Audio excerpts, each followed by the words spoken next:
여러분의 5년은 어떤 의미인가요? 사랑, 행복, 어쩌면 후회. 제 5년은 차가운 법률 서류 몇 장으로 끝나기 직전이었습니다. 변호사 사무실의 차가운 가죽 의자에 앉아 제 5년의 결혼 생활에 종지부를 찍을 서류들을 기계적으로 넘기고 있었어요. 종이가 스치는 소리가 회의실의 정적을 날카롭게 갈랐죠. 한 장 한 장 넘길 때마다 이준호와 함께했던 시간들이 칼에 베이는 듯했습니다. 김수현 씨, 이 재산 분할 합의서 다시 한번 검토해 보시죠. 제공해 주신 자료에 따르면 결혼 후 취득하신 아파트와 자동차는 모두 공동재산에 해당합니다. 최 변호사님이 금태 안경을 고쳤으며 말했어요.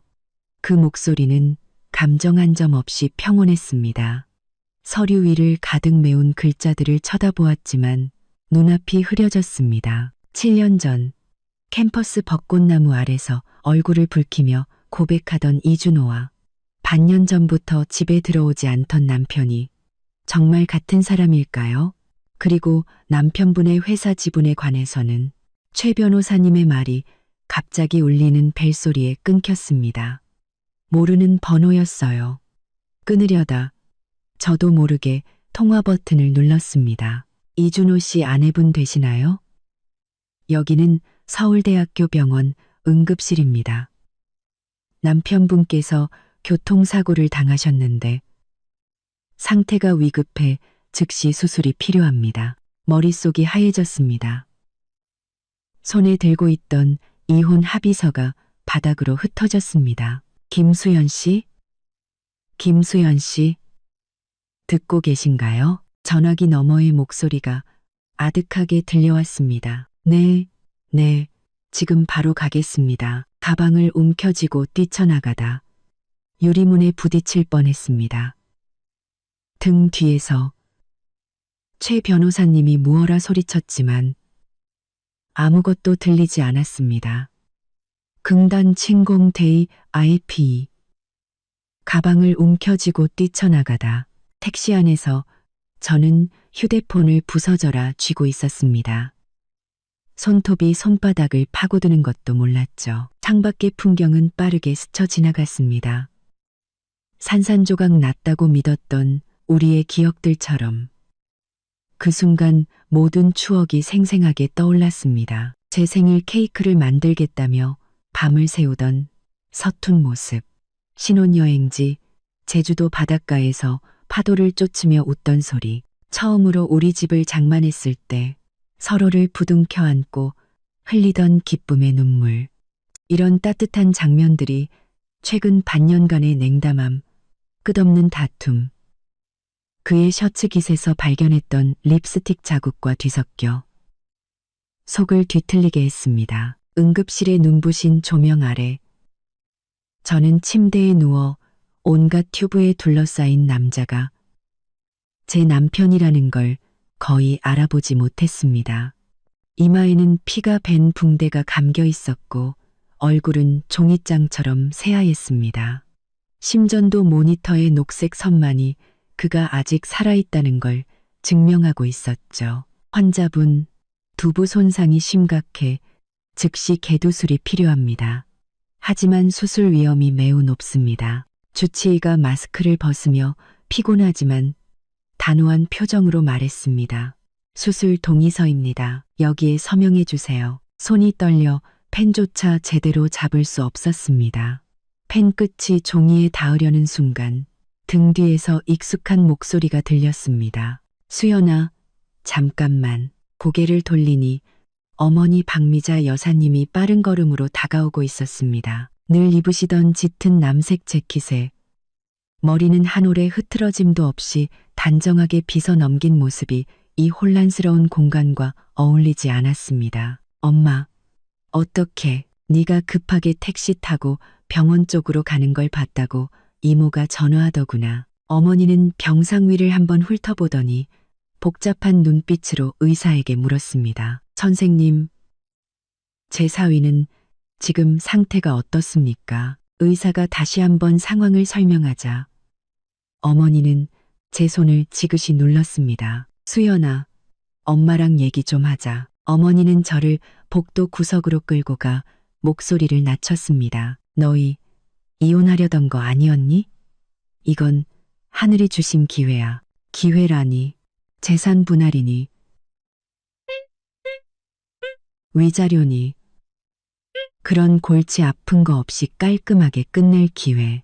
어머니의 눈빛은 무서울 정도로 냉정했습니다. 지금 서명 안 하면 그제야 어머니의 뜻을 알아차렸습니다. 발끝부터 한기가 올라왔습니다.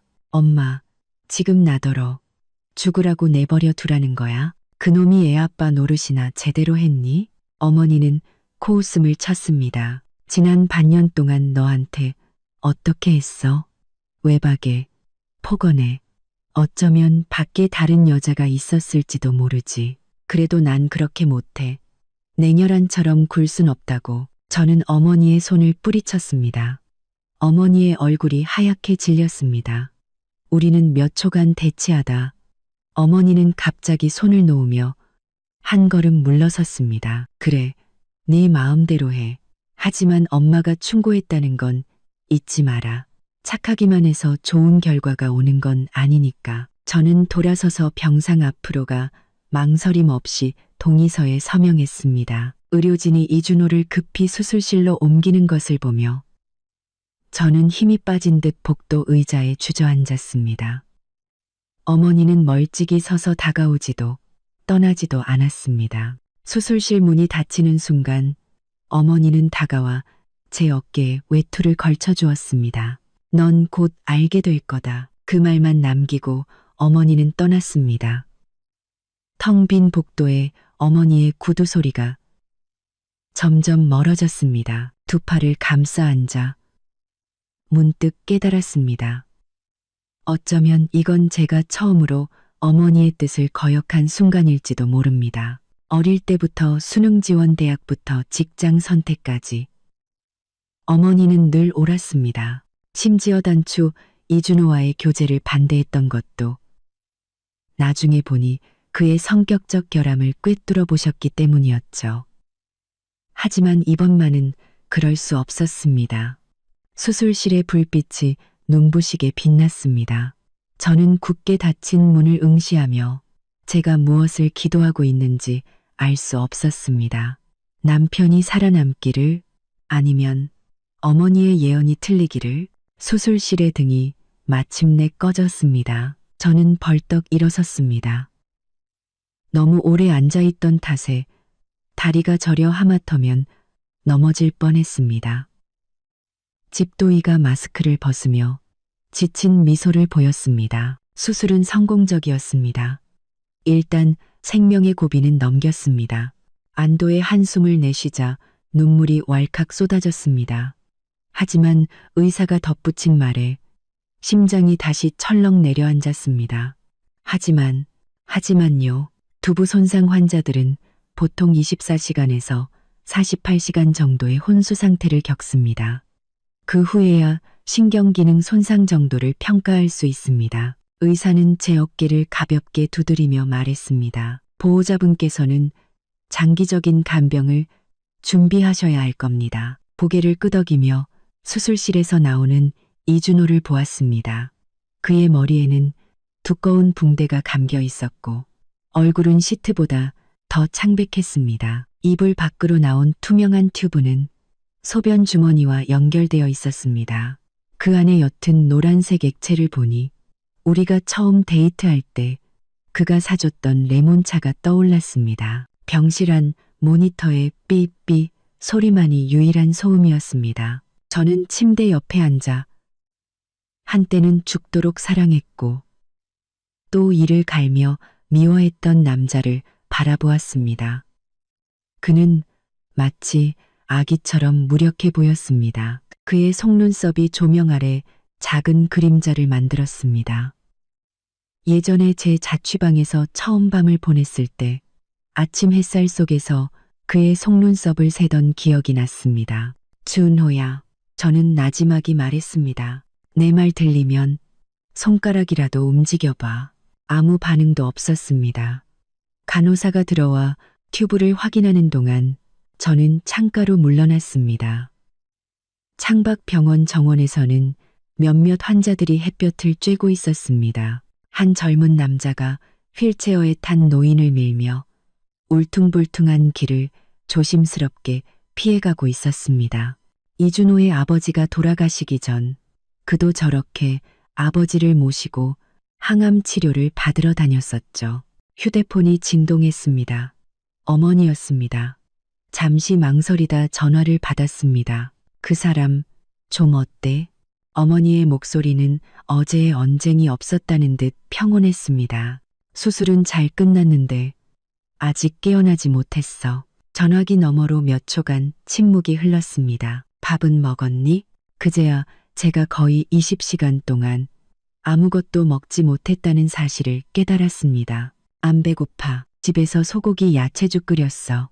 곧 가져다 줄게. 제 대답을 듣지도 않고 전화는 끊겼습니다. 1시간 후 어머니는 보온병을 들고 병실 문 앞에 나타났습니다. 오늘은 짙은 녹색 니트를 입고 계셨는데 그래서인지 안색이 더 어두워 보였습니다. 눈가의 주름도 저번에 뵈었을 때보다 깊어진 것 같았죠. 따뜻할 때 먹어라. 어머니가 보온병을 열자 고소한 냄새가 퍼졌습니다. 제가 가장 좋아하는 소고기 야채죽이었습니다. 위에는 잘게 썬 쪽파까지 뿌려져 있었죠. 그릇을 받아드니 갑자기 코끝이 찡해졌습니다. 어머니는 제 맞은편에 앉아 침대에 누운 이준호를 흘끗 보더니 이내 시선을 돌렸습니다. 엄마, 어제는 내가 너무 밥이나 먹어. 어머니는 제 말을 끊고 가방에서 작은 약통을 꺼냈습니다. 비타민이야. 안색이 너무 안 좋다. 저는 고개를 숙이고 죽을 먹었습니다. 따뜻한 죽이 목을 넘어가자 속이 한결 편안해졌습니다. 어머니는 조용히 앉아 가끔 모니터의 숫자를 확인했습니다. 의사가 언제쯤 깨어난다고 하더냐. 빠르면 하루 이틀, 아니면 더 걸릴 수도 있대. 빈 그릇을 내려놓으며 말했습니다. 엄마, 고마워. 어머니는 마치 임무를 수행하듯 능숙하게 보온병을 챙겼습니다. 나 이제 가볼게. 밤에 문단 속 자라고. 같이 안 있어? 말을 내뱉고는 바로 후회했습니다. 어머니와 이준호의 사이는 늘 좋지 않았습니다. 죽을 가져다 준 것만으로도 대단한 일이었죠. 어머니는 자리에서 일어나 옷매무새를 가다듬었습니다. 너희 박이모랑 연극 보기로 약속했어. 어머니는 잠시 말을 멈추더니 덧붙였습니다. 수연아, 너무 애쓰지 마라. 그럴 가치 없는 일도 있는 법이다. 어머니의 뒷모습을 보며 마음이 복잡했습니다. 어머니는 늘 저랬습니다. 말 속에 뼈가 있었지만 끝까지 설명해 주지는 않았죠. 어릴 땐 그 숨은 뜻을 알려달라며 조르기도 했지만 이제는 그 모호함 속에서 스스로 길을 찾는 데 익숙해졌습니다. 사흘째 되던 날정오 이준호가 드디어 눈을 떴습니다.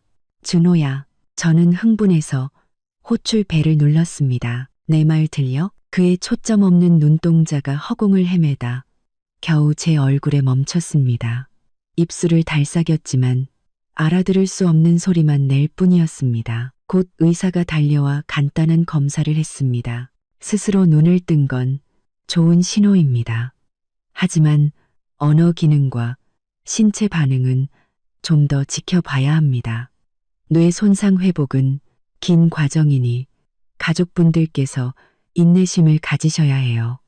의사는 차트를 넘기며 말했습니다. 저는 고개를 끄덕이고 이준호의 손을 잡으려 했지만 그가 무의식적으로 손을 피했습니다. 그 작은 몸짓이 바늘처럼 제 가슴을 찔렀습니다. 그날 오후 말끔하게 양복을 차려입은 남자가 과일 바구니를 들고 병실 문 앞에 나타났습니다. 형수님, 준호 형 소식 듣고 왔습니다. 이준호의 동업자인 강민석이었습니다.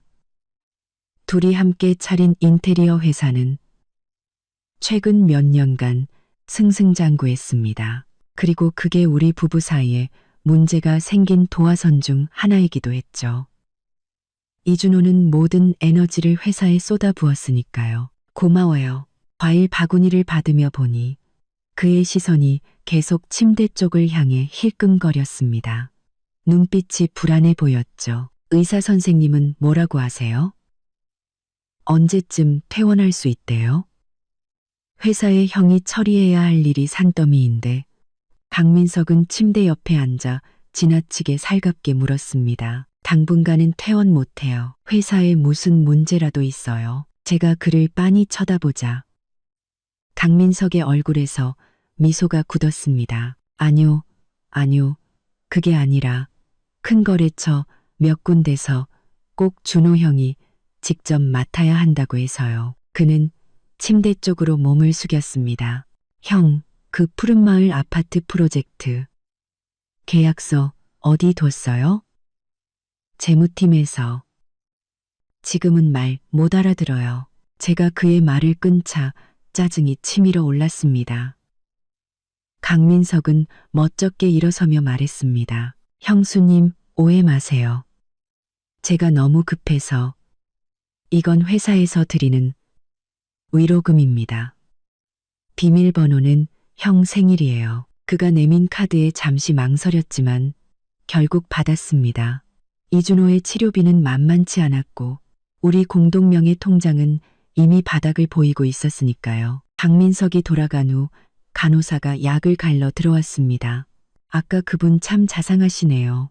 어제도 전화해서 이준호 씨 상태 물어보시던데 간호사가 무심코 말했습니다. 어제요? 어제도 왔었어요? 아니요.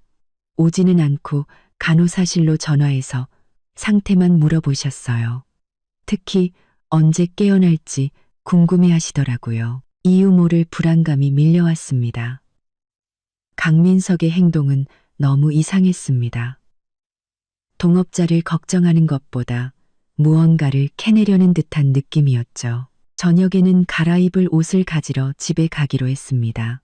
떠나기 전 간호사실에 무슨 일 있으면 바로 연락달라고 신신당부했습니다. 우리의 아파트는 무서울 정도로 고요했습니다. 반쯤 열린 옷장에는 이준호의 양복들이 색깔별로 반듯하게 걸려 있었습니다. 마치 그의 성격처럼 한치의 흐트러짐도 없었죠. 속옷 몇 개를 챙기다 문득 그의 서재가 보고 싶어졌습니다. 결혼 후 그곳은 점차 저의 출입이 금지된 작은 방이 되어버렸죠. 문은 잠겨 있지 않았지만 서랍은 모두 잠겨 있었습니다. 이상했습니다. 이준호는 저에게 이런 식으로 경계한 적이 없었는데 제가 아는 비밀번호를 몇 개 눌러봤지만 열리지 않았습니다. 마지막으로 혹시나 하는 마음에 우리 결혼기념일을 입력했습니다. 딸깍 가장 아래 서랍이 열렸습니다. 안에는 서류 몇 개와 제가 처음 보는 휴대폰이 들어 있었습니다. 심장이 미친 듯이 뛰었습니다. 떨리는 손으로 전원 버튼을 눌렀습니다. 배터리는 37%가 남아 있었고 비밀번호가 필요했습니다. 다시 결혼기념일을 입력했지만 틀렸습니다. 그의 생일도 아니었죠. 마지막 기회였습니다. 제 생일을 입력했습니다. 잠금 해제. 그 순간 가슴이 찢어지는 듯 했습니다. 제 생일을 비밀번호로 쓰면서 저를 배신한 것입니다. 카카오톡이 자동으로 로그인되자 수십 개의 안 읽은 메시지가 쏟아져 들어왔습니다. 가장 위에 있는 채팅방 이름은 최대리였지만 내용은 업무와 전혀 관련이 없었습니다. 오빠, 어젯밤 최고였어. 나 아직도 아래가 아파. 주말에 새로 생긴 호텔 갈까? 나 새 속옷 샀는데 속이 울렁거렸습니다. 대화 내용을 위로 올려보니 노골적인 대화 외에도 여러 차례의 송금 기록이 있었습니다. 가장 큰 금액은 1,000만 원이었고 메모에는 자기 가방 사라고 적혀 있었죠. 그 아래로는 다른 여자들과의 대화 기록도 있었습니다. 무려 2년 동안이나 더는 바닥에 주저앉았습니다. 휴대폰이 손에서 미끄러졌습니다. 그가 말했던 약은 주말 출장은 모두 이런 것이었습니다. 그때 제 휴대폰이 울렸습니다. 가장 친한 친구 박지연이었습니다. 수연아, 준호 씨 사고 났다며? 너 괜찮아? 지연이의 목소리는 걱정으로 가득 차 있었습니다. 지연아, 저는 흐느끼며 간신히 말했습니다. 나 그 사람 바람 피운 거 알았어. 한두 명이 아니야. 전화기 너머로 잠시 침묵이 흘렀습니다. 시발, 그럴 줄 알았어.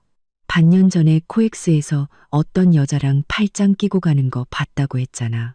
그때 네가 고객일 거라고 했었지. 언제? 저는 전혀 기억나지 않았습니다. 작년 11월 네가 디자인 시안 때문에 밤새우던 그 주에 나중에 내가 잘못 봤나 싶어서 더는 말 안 했는데 수연아, 미안해. 내 탓 아니야. 내가 너무 멍청했어. 눈물을 닦고 전화를 끊었습니다. 저는 다시 그 휴대폰을 들여다봤습니다. 애정 섞인 대화 외에도 갤러리에는 수많은 다정한 사진들이 있었습니다. 가장 최근 사진은 일주일 전 우리가 냉전 중일 때 찍은 것이었습니다. 그는 호텔 욕실 거울 앞에서 셀카를 찍었고 그 뒤 유리에는 침대 위에 누운 여자의 실루엣이 비쳤습니다. 계속 찾아보던 중 메모장에서 암호가 걸린 파일을 발견했습니다. 몇 번 시도했지만 열리지 않았죠. 포기하려던 순간 최근 삭제 항목에 지워지지 않은 기록이 하나 보였습니다. 채무 정리, 아파트 담보 평가 보고서, 팜BTF, 우리 집, 그가 우리 집을 담보로 잡히려 했던 것입니다. 온몸이 차갑게 식었습니다. 저는 모든 것을 제 휴대폰으로 찍어 저장하고 그 휴대폰은 원래 자리에 두었습니다. 서랍을 닫는 순간 초인종이 울렸습니다. 현관문 렌즈를 통해 보니 어머니가 익숙한 보온병을 들고 서 있었습니다. 어떻게 오셨어요? 문을 열자 제 목소리가 떨려 나왔습니다. 어머니는 제 퉁퉁 부은 눈과 열려있는 서재문을 차례로 훑어보았습니다. 뭘 찾았니? 어머니는 단도직입적으로 물었습니다. 저는 더 이상 참지 못하고 어머니 품에 안겨 엉엉 울었습니다. 어머니는 제가 울음을 그칠 때까지 등을 토닥여주다 소파에 앉혔습니다. 휴대폰. 제 설명을 다 들은 어머니는 의외로 침착했습니다. 거기에 증거가 있다는 거지? 저는 고개를 끄덕이며 사진을 보여드렸습니다. 어머니는 한 장 한 장 넘겨보았지만 표정 변화가 거의 없었습니다. 그저 입가의 주름이 조금 더 깊어졌을 뿐이었죠. 일단 모르는 척해라. 어머니는 휴대폰을 돌려주며 말했습니다. 이건 전부 백업해두고 원래 휴대폰은 제자리에 둬. 왜요? 당장 가서 따져야죠. 그러고 나면 그놈은 지금 병원에 누워있어. 네가 무슨 답을 들을 수 있겠니? 어머니는 자리에서 일어나 서재로 향했습니다. 수연아, 분노는 문제를 해결해주지 않아. 때를 기다려야 한다. 저는 어머니가 서랍의 각도를 확인하며 누군가 뒤진 흔적이 남지 않도록 정리하는 모습을 보았습니다. 문득 깨달았습니다. 어머니는 제가 생각하는 것보다 훨씬 이런 상황에 대해 잘 알고 있었습니다. 엄마, 혹시 알고 있었어? 어머니의 손길이 잠시 멈췄습니다. 의심은 하고 있었지. 남자가 변하면 티가 나는 법이니까. 어머니는 서랍을 닫고 거실로 나와 보온병에서 김이 모락모락 나는 탕을 그릇에 담았습니다. 이거 마시고 병원으로 돌아가. 아무 일도 없었던 것처럼 행동해. 못하겠어요. 해야만 해. 네 모든 걸 잃고 싶지 않다면. 집, 재산, 자존심까지도. 그놈은 지금 아파. 법은 약자 편을 들어주게 되어 있어. 네가 그놈보다 더 냉정해야 이길 수 있다. 저는 그런 눈빛의 어머니를 처음 보았습니다. 칼날처럼 날카로우면서도 그 깊이를 알 수 없는 눈빛. 그 순간 저는 어렴풋이 느꼈습니다. 어머니는 제게 복수를 하라고 하는 것이 아니었습니다. 살아남으라고 말하고 있었습니다. 알았어. 결국 저는 맛도 느껴지지 않는 탕을 마시고 병원으로 향하는 택시에 올랐습니다. 그때 어머니가 갑자기 말했습니다. 내가 아는 변호사가 있어. 이혼 전문이야. 네가 준비되면 소개해주마. 창밖으로 스쳐 지나가는 네온 사인을 보며 저는 처음으로 제 결혼이 정말 끝났다는 것을 실감했습니다. 그리고 이 위기는 어쩌면 어머니의 말처럼 하늘이 제게 준 기회일지도 모릅니다. 해방될 기회가 아니라 진실을 보고 제 인생의 주도권을 되찾을 기회. 병원 형광등이 천장에 새하얀 빛을 던졌습니다. 저는 중환자실 앞의자에 앉아 제 모습을 비추는 유리창을 멍하니 바라봤습니다. 유리창에 비친 여자는 머리가 헝클어지고 눈 밑에는 검은 그림자가 드리워져 있었습니다. 입꼬리는 축 처져 있었죠. 이게 정말 나일까? 한때 동료들 사이에서 디자인팀 여신이라 불리던 김수연이 삐삐삐 모니터의 경고음이 갑자기 정적을 깼습니다. 203호 보호자분, 203호 환자분, 간호사의 외침이 병실 안에서 들려왔습니다. 저는 용수철처럼 튀어올랐습니다. 흰 가운을 입은 무리가 이준호의 병실로 쏟아져 들어가는 것이 보였습니다. 문틈의 작은 유리창 너머로 분주하게 움직이는 사람들의 모습만 보일 뿐이었습니다. 누군가는 심폐소생술을 하고, 누군가는 주사기를 준비하고, 또 누군가는 제세동기를 밀고 뛰어들어갔습니다. 보호자분은 밖에서 기다려주세요. 한 간호사가 저를 문 밖에서 막아섰습니다. 저는 차가운 벽에 기댄 채 다리가 후들거렸습니다. 10분 전까지만 해도 괜찮았는데 의사도 회복 속도가 예상보다 빠르다고 했는데 갑자기 심정질환이 제세동기 준비해 에피네프린 1mg IV로 알아들을 수 없는 의학 용어들이 문틈으로 새어나왔습니다. 단어 하나하나가 망치처럼 제 가슴을 내리쳤습니다. 저는 휴대폰을 꺼내 떨리는 손으로 어머니에게 전화했습니다. 엄마, 준호 씨가 바로 갈게. 어머니는 제 말이 끝나기도 전에 전화를 끊었습니다. 30분 후 의사가 지친 얼굴로 걸어 나왔습니다. 수술모와 마스크는 땀으로 흠뻑 젖어 있었습니다. 수술모와 마스크는 땀으로 흠뻑 젖어 있었습니다. 일단 안정됐습니다. 하지만 상태가 좋지는 않습니다. 그는 안경을 벗고 콧잔등을 문질렀습니다. 남편분, 심장에 문제가 있습니다. 이번 사고 때문이 아니라 오래전부터 있었던 것 같군요. 저는 그 자리에 얼어붙었습니다. 네? 무슨 문제요? 그런 말 한 적 없는데 심근병증입니다. 유전성일 가능성이 높습니다. 이전에 가슴 통증이나 호흡 곤란 같은 증상은 없었나요? 의사가 진단서를 건네며 말했습니다. 저는 고개를 저었습니다. 문득 지난달 어느 늦은 밤 이준호가 새하얗게 질린 얼굴로 집에 돌아왔던 날이 떠올랐습니다. 회식에서 술을 너무 많이 마셨다고 했었죠. 그날 그는 바로 객실로 들어갔고 다음 날 아침 일찍 나가버렸습니다. 지금 생각해보니 혹시 선생님, 의사 선생님 어디 계세요? 복도 끝에서 날카로운 여자 목소리가 들려왔습니다. 고개를 돌려보니 온몸에 피가 멎는 듯했습니다. 시어머니, 윤명희 여사였습니다. 이준호의 어머니. 피가 멎는 듯했습니다. 그녀는 트레이드 마크인 자줏빛 재킷을 입고 희끗희끗한 머리를 작은 롤로 만 채 마치 분노한 철수세미처럼 서 있었습니다. 어머니, 어떻게 내 아들이 죽게 생겼는데 내가 안 오고 백이겠니? 시어머니는 저를 거들떠보지도 않고 의사의 소매를 붙잡았습니다. 선생님, 우리 아들 좀 어때요? 저한테는 이 아들 하나뿐이에요. 의사가 참을성 있게 다시 한번 상태를 설명했습니다. 설명을 다 들은 시어머니는 갑자기 저를 획 쏘아보며 말했습니다. 다 너 때문이야.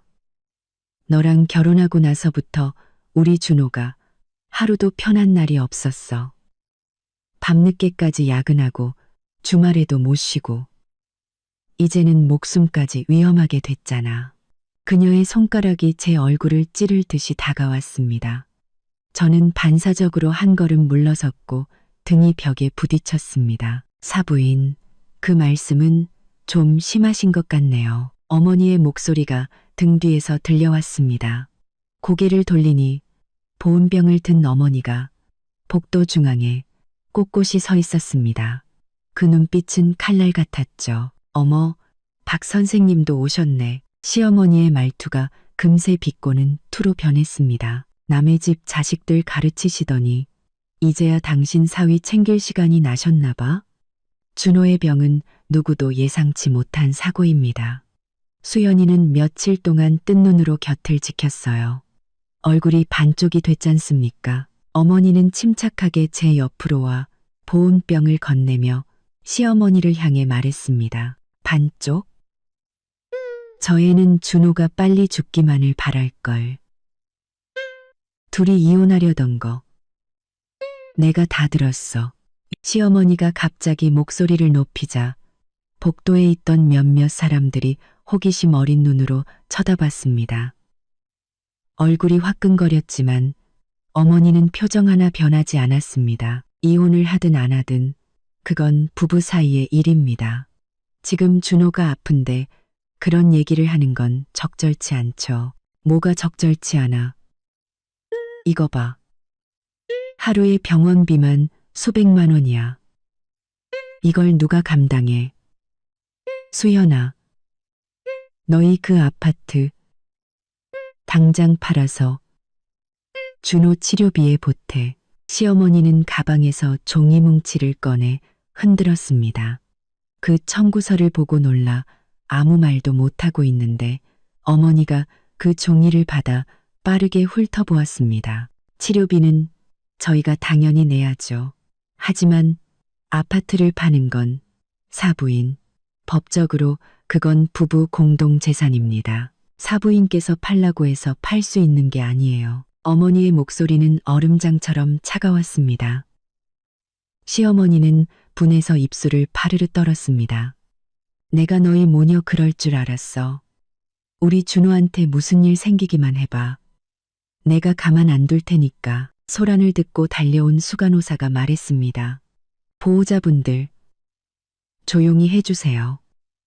환자에게는 안정이 필요합니다. 시어머니는 그제야 마지못해 입을 다물었지만 그 눈빛의 원망은 조금도 사그라들지 않았습니다. 어머니는 제 손을 살짝 잡으며 말했습니다. 수연아, 넌 가서 좀 쉬어. 여기는 엄마가 있을게. 저는 고개를 저으며 보온병을 꽉 껴안았습니다. 그 안의 탕은 아직 따뜻한 온기를 품고 있었습니다. 시어머니는 콧방귀를 뀌며 중환자실 문으로 향했습니다. 나 우리 아들 봐야겠어. 지금은 면회 시간이 아닙니다.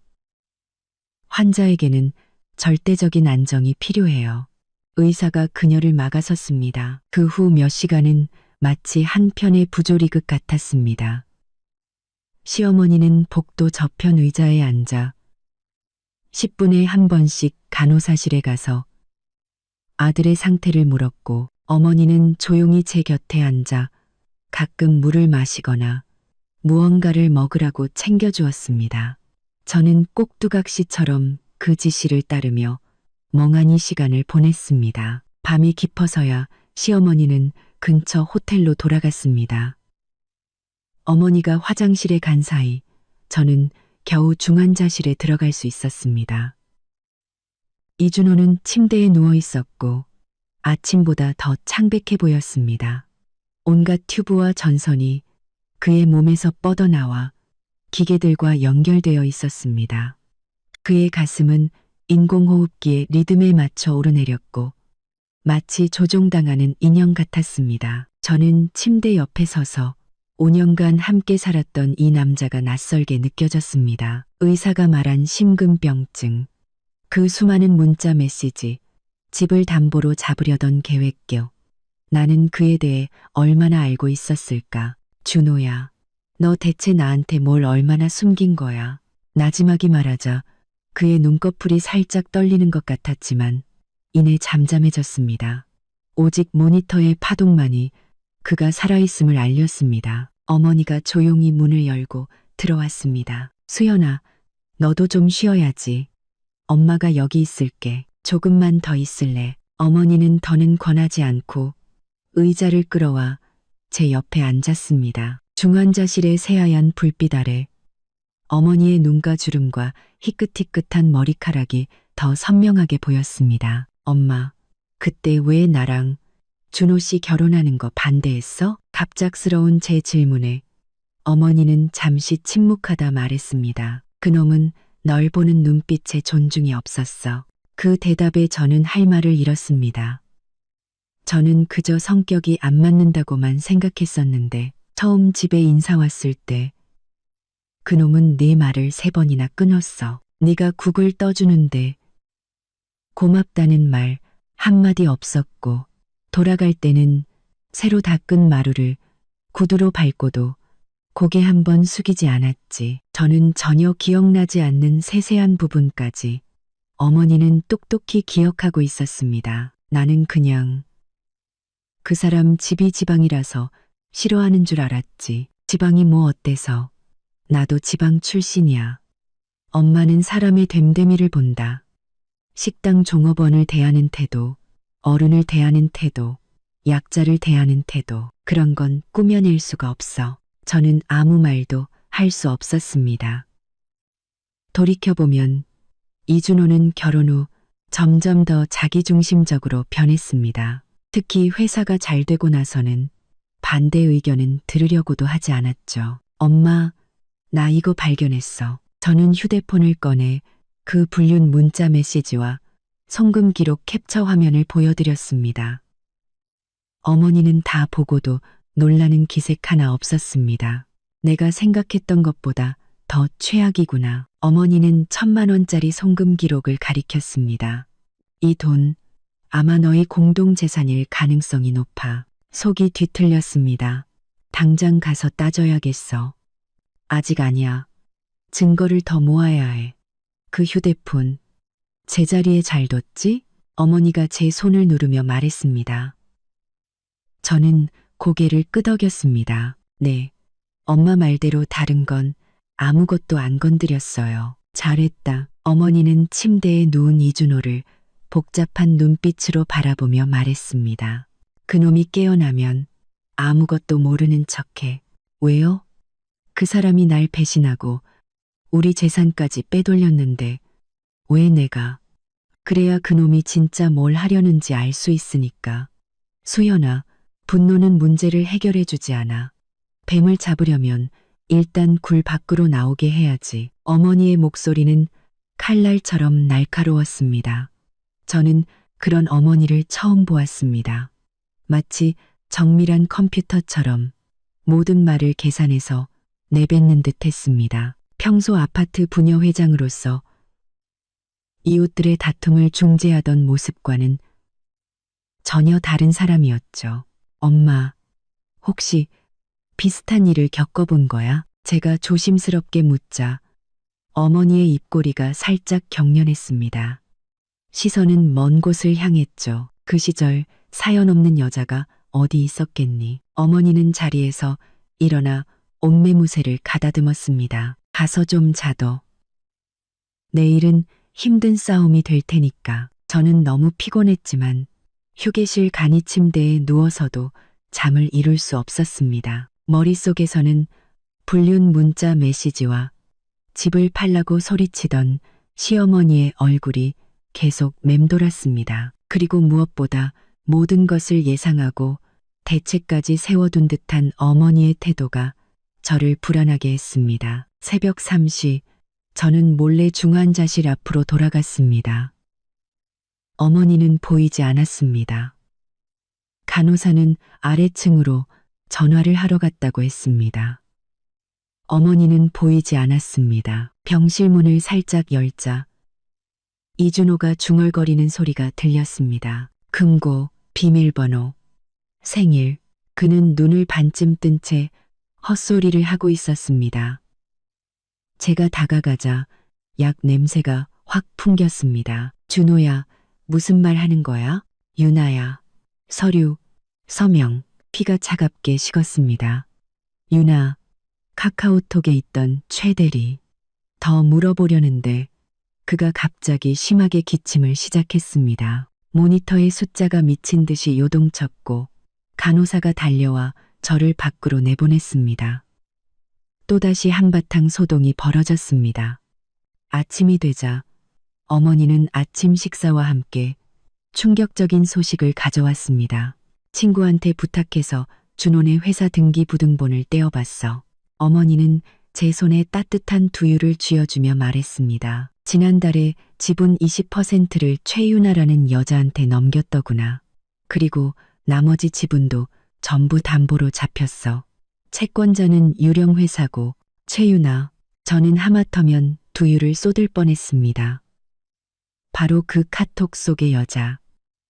어머니는 고개를 끄덕였습니다. 머릿속이 혼란스러웠습니다. 왜 그런 짓을 한 거지?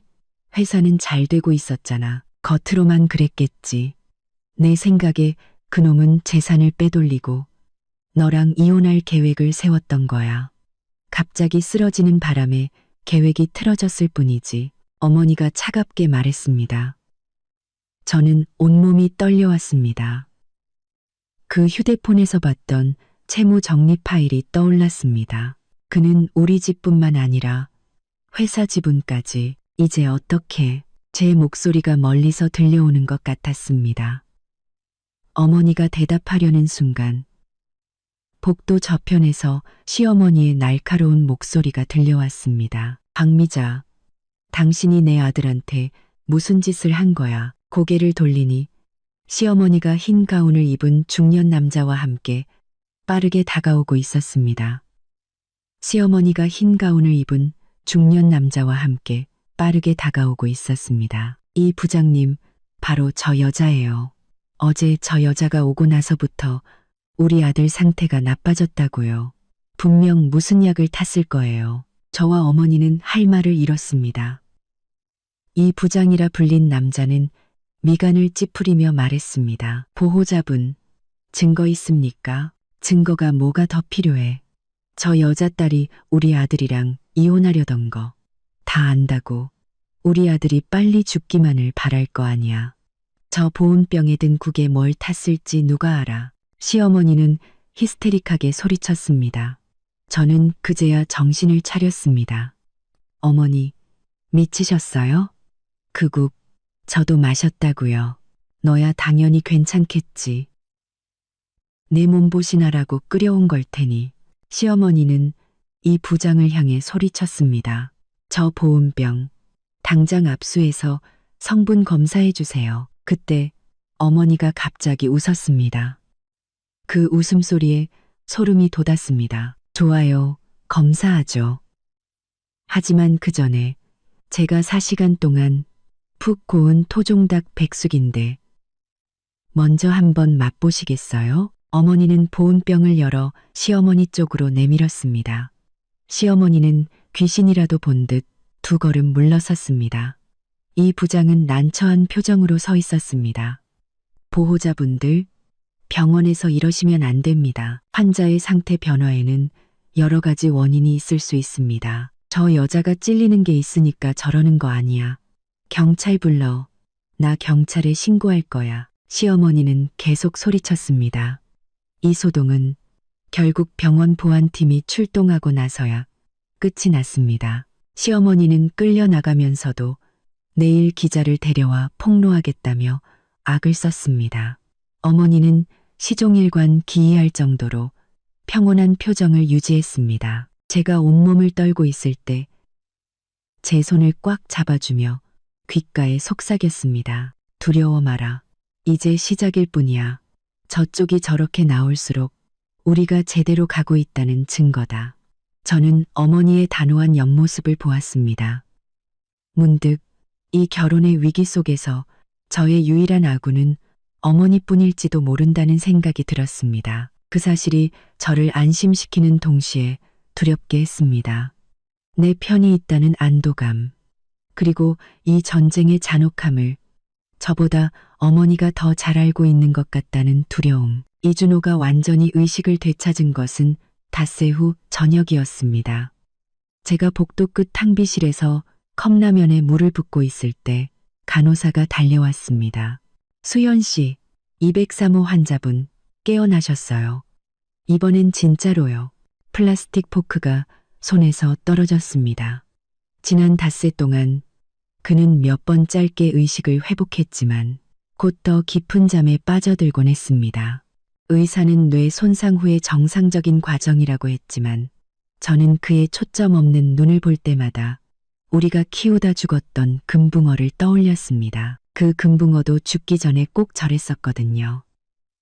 입만 뻐끔거릴 뿐 아무 소리도 내지 못했죠. 병실 안. 이준호는 침대 머리를 올린 채 창밖을 멍하니 바라보고 있었습니다. 석양이 그의 옆 얼굴에 주황빛을 드리웠습니다. 이번 전보다 광대뼈는 더 튀어나왔고 턱에 자란 수염 때문에 10년은 늙어 보였습니다. 준호야, 저는 가까이 다가가지 못한 채 조심스럽게 불렀습니다. 그의 눈동자가 천천히 움직여 제게 멈췄지만 초점은 없었습니다. 마치 낯선 사람을 보는 듯했죠. 누구세요? 그 한마디가 제 가슴을 내려쳤습니다. 의사가 일시적인 기억 상실이 있을 수 있다고 했지만 직접 들으니 숨이 막혔습니다. 나야, 수연이, 김수연. 당신 아내. 저는 조심스럽게 다가가 저를 가리켰습니다. 기억 안 나? 그는 미간을 찌푸렸습니다. 그 표정은 제게 너무나 익숙했습니다. 제가 제안한 디자인 시연을 그가 거절할 때마다 그는 늘 저런 표정을 지었죠. 김수연. 그는 제 이름을 되뇌다 갑자기 머리를 감싸 쥐었습니다. 아, 머리야. 여기가 어디야? 의사가 달려와 간단한 검사를 한 후 말했습니다. 인지 기능은 거의 정상인데 기억에 단층이 생긴 것 같습니다. 최근의 일은 기억 못하지만 오래전 기억은 남아있을 겁니다. 이런 상태는 며칠 혹은 몇 달간 지속될 수 있습니다. 그럼 언제쯤 저를 기억해낼 수 있을까요? 제 목소리가 떨렸습니다. 의사는 의미심장한 눈으로 저를 보며 말했습니다. 기억 회복에는 규칙이 없습니다. 때로는 환자가 마주하고 싶지 않은 일들을 선택적으로 잊어버리기도 하죠. 그 말에 목이 메었습니다. 이준호는 저를 기억하고 싶지 않은 걸까? 아니면 저에 대한 배신을 기억하고 싶지 않은 걸까? 아들이 깨어났다는 소식을 들은 시어머니는 다음 날 아침 일찍 쳐들어왔습니다. 병실에 들어서자마자 침대로 달려가 이준호의 얼굴을 붙잡고 살폈습니다. 아들아, 엄마 알아보겠니? 엄마. 이준호의 눈빛이 확연히 밝아졌습니다. 시어머니는 그제야 눈물을 쏟아냈습니다. 아이고, 내 아들. 엄마가 얼마나 걱정했는데. 어떤 사람들이 제대로 돌보지 않아서 네가 이 고생을 하는 거 아니야. 시어머니는 저를 날카롭게 쏘아보며 말했습니다. 저는 주먹을 꽉 쥐었습니다. 어젯밤 어머니의 말이 귓가에 맴돌았습니다. 정면으로 부딪히지 마라. 지금은 감정을 조절하는 사람이 의사, 간호사들의 신뢰를 얻는다.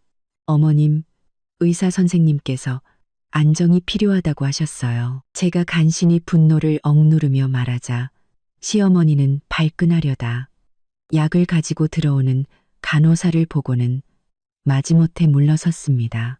하지만 입으로는 계속 중얼거렸습니다. 착한 척은. 이준호의 시선은 저와 시어머니 사이를 오가다 간호사에게 멈췄습니다. 제가 어떻게 된 거죠? 교통사고를 당하셔서 일주일 넘게 혼수 상태셨어요. 아내분께서 밤낮으로 간호하셔서 정말 고생 많으셨죠. 간호사가 약을 갈며 말했습니다. 이준호는 저를 보았지만 그 눈빛은 여전히 낯설었습니다. 저는 억지 미소를 지었습니다. 심장이 보이지 않는 손에 쥐어 짜이는 듯 했습니다. 간호사가 나간 후 시어머니는 침대 옆자리를 차지하고 앉아 고향 이야기를 늘어놓기 시작했습니다. 이준호는 반응은 느렸지만 어머니를 기억하는 듯 가끔 고개를 끄덕이거나 저었습니다. 저는 마치 이방인처럼 침대 발치에 서서 제가 알아들을 수 없는 사투리로 대화하는 모자를 바라보았습니다. 점심때가 되자 어머니가 보온병을 들고 오셨습니다. 시어머니는 어머니를 보자마자 얼굴을 굳혔습니다. 또 여긴 왜 왔어? 밥 주러 왔습니다. 어머니는 침착하게 이준호를 향해 말했습니다. 준호야, 몸은 좀 어떠니? 이준호는 멍하니 어머니를 보았습니다. 장모를 전혀 기억하지 못하는 눈치였습니다. 시어머니는 금세 의기양양해졌습니다. 봤지? 우리 아들은 제 엄마밖에 몰라. 어떤 사람들은 괜히 와서 착한 척할 필요 없다고. 어머니는 아랑곳하지 않고 그릇에 탕을 담아 제게 건넸습니다. 수연아, 따뜻할 때 먹어. 그릇을 받아드는 순간 어지러움을 느꼈습니다. 며칠간 제대로 먹지도 자지도 못한 탓에 몸이 한계에 다다른 것 같았습니다. 뜨거운 탕의 향기가 코를 찔렀지만 속이 메스꺼렸습니다. 저는 화장실로 달려가 변기를 붙잡고 헛구역질을 했습니다. 왜 그러니? 어머니가 따라 들어와 등을 두드려 주었습니다. 저는 고개를 저으며 말하려는데 또다시 구역질이 올라왔습니다. 겨우 진정하고 보니 어머니가 무언가를 생각하는 듯한 눈으로 저를 보고 있었습니다. 마지막으로 한 게 언제니? 어머니가 나지막이 물었습니다. 저는 멍해졌습니다. 곰곰이 생각해보니 마지막 생리는 이준호가 사고 나기 2주 전이었습니다. 시계처럼 정확하던 주기가 벌써 열흘이나 늦어지고 있었습니다. 설마 저는 중얼거렸습니다. 냉전 전에 딱 한 번 관계를 가졌던 것이 떠올랐습니다. 그때 어머니가 가방에서 임신 테스트기를 꺼냈습니다. 오는 길에 약국에서 샀어. 10분 후 작은 창에는 선명한 두 줄이 나타났습니다. 저는 변기에 앉아 머릿속이 하얘졌습니다. 남편의 외도와 재산 빼돌리기, 심지어 집이 담보로 잡혔을지도 모르는 이 시점에 임신이라니. 어떻게? 제가 떨리는 목소리로 묻자 어머니는 테스트기를 받아들고 한참을 보더니 자신의 가방에 넣었습니다. 일단 아무에게도 말하지 마. 특히 윤명이한테는. 하지만은 없어. 지금 이 사실이 알려지면 저들이 널 쥐고 흔들구실만 더 만들어주는 꼴이야. 세수를 하며 거울 속 창백한 제 자신을 보았습니다. 29. 결혼 5년 차. 곧 이혼할지도 모르는데 나를 배신한 남편의 아이를 가졌다. 이보다 더 얄궂은 일이 있을까? 병실로 돌아오니 시어머니가 이준호에게 죽을 떠먹여주고 있었습니다. 제가 들어오는 것을 보고 일부러 목소리를 높였습니다. 아들아, 천천히 먹어. 엄마가 3시간이나 푹 끓인 거야. 어디서 굴러들어온 국물하고는 영양부터가 다르지. 어머니는 못 들은 척 침대 옆 탁자를 정리했습니다. 저는 임신이라는 충격에 빠져 아무 대꾸도 할 수 없었습니다. 그때 이준호가 갑자기 입을 열었습니다. 민석이는 왔었어요? 심장이 쿵 내려앉았습니다. 동업자는 기억하면서 아내는 기억하지 못하다니. 왔지, 왔고 말고. 매일같이 왔어. 어떤 사람들이랑은 다르게 널 얼마나 걱정하는데. 시어머니가 냉큼 대답했습니다. 마침 그때 강민석이 과일 바구니와 서류 가방을 들고 문 앞에 나타났습니다. 그는 이준호가 깨어난 것을 보고 잠시 놀라더니 이내 환하게 웃었습니다. 형, 드디어 깨어나셨네요. 회사, 괜찮아? 이준호의 표정이 조금 풀렸습니다. 그럼요. 다 괜찮습니다. 강민석은 빠르게 침대 옆으로 다가와 저와 어머니를 힐끗 보며 말했습니다. 그 푸른 마을 아파트 프로젝트 계약서. 환자는 휴식이 필요합니다. 의사 선생님께서 지금은 업무 이야기는 하지 말라고 하셨어요. 어머니가 갑자기 끼어들었습니다. 강민석은 멋쩍게 입을 다물고 서류 가방을 의자에 내려놓았습니다. 그럼 형, 푹 쉬세요. 회사는 제가 있으니까요. 그는 저를 향해 역겨울 정도로 가식적인 미소를 지었습니다. 형수님도 몸조리 잘하세요. 저는 불편한 속을 애써 참으며 한 가지 이상한 점을 발견했습니다. 이준호의 시선이 계속 강민석을 향해 있었습니다. 그 눈빛에는 초조함이 서려 있었습니다. 결혼 생활 내내 그는 일 얘기를 할 때 늘 여유로웠습니다. 저런 표정은 처음이었습니다. 강민석이 돌아가고 시어머니도 전화를 받으러 나갔습니다. 병실에는 저와 어머니 그리고 반쯤 잠든 이준호만 남았습니다. 엄마, 나 준호 씨 회사에 한번 가봐야겠어. 가서 뭘 찾으려고? 어머니가 눈썹을 치켜 올렸습니다. 모르겠어. 그냥 느낌이 안 좋아. 아까 준호 씨가 강민석 씨 셔츠 보는 눈빛이 꼭 구조 신호를 보내는 것 같았어. 내일 엄마가 가볼게. 넌 여기 남아서 윤명희를 감시해. 어머니는 잠시 생각하다 말했습니다. 다음 날 아침, 어머니는 갈아입을 옷을 가지러 간다는 핑계로 병원을 나섰습니다. 저는 침대 옆에 앉아 잠든 이준호를 보았습니다. 그의 속눈썹이 아침 햇살에 작은 그림자를 만들었습니다. 대학 시절과 똑같았죠. 그때는 그가 잠들면 몰래 속눈썹을 세어보다 그가 갑자기 눈을 뜨는 바람에 놀라 웃음보가 터지곤 했습니다. 눈물 한 방울이 그의 손등 위로 떨어졌습니다. 그의 손가락이 살짝 움직였지만 깨어나지는 않았습니다. 간호사가 회진을 도는 사이 저는 의사 사무실에 들렀습니다. 선생님, 남편의 심장병이 앞으로의 생활에 영향을 줄까요? 심근병증은 완치가 어렵습니다. 평생 약을 먹고 무리하거나 감정적으로 격해지는 상황을 피해야 합니다. 의사는 안경을 고쳤으며 말했습니다. 혹시 자녀 계획이 있으십니까? 이 병은 유전될 확률이 높아서 아이를 가질 계획이라면 유전자 검사를 받아보는 것이 좋습니다. 심장이 빠르게 뛰었습니다. 아직은 없어요. 의사에게 인사를 하고 멍하니 병실로 돌아왔습니다. 이준호는 깨어나 간호사와 이야기하고 있었습니다. 제가 들어오자 간호사가 웃으며 말했습니다. 이준호 씨, 방금 아내분 어디 가셨냐고 찾으시던데요. 희망이 싹 텄습니다. 그가 저를 기억해낸 걸까? 하지만 이준호의 다음 말은 그 희망을 산산조각 냈습니다. 최 대리님은 안 오셨나요? 저와 간호사는 동시에 얼어붙었습니다. 어떤 최 대리님이요? 재무팀 최윤아 대리요. 이준호는 잠시 고민하다 말했습니다. 피가 차갑게 식었습니다. 그는 아내는 잊었지만 내연녀는 기억하고 있었습니다. 간호사는 당황해서 저를 쳐다봤습니다. 저는 애써 침착하게 말했습니다. 회사 동료예요.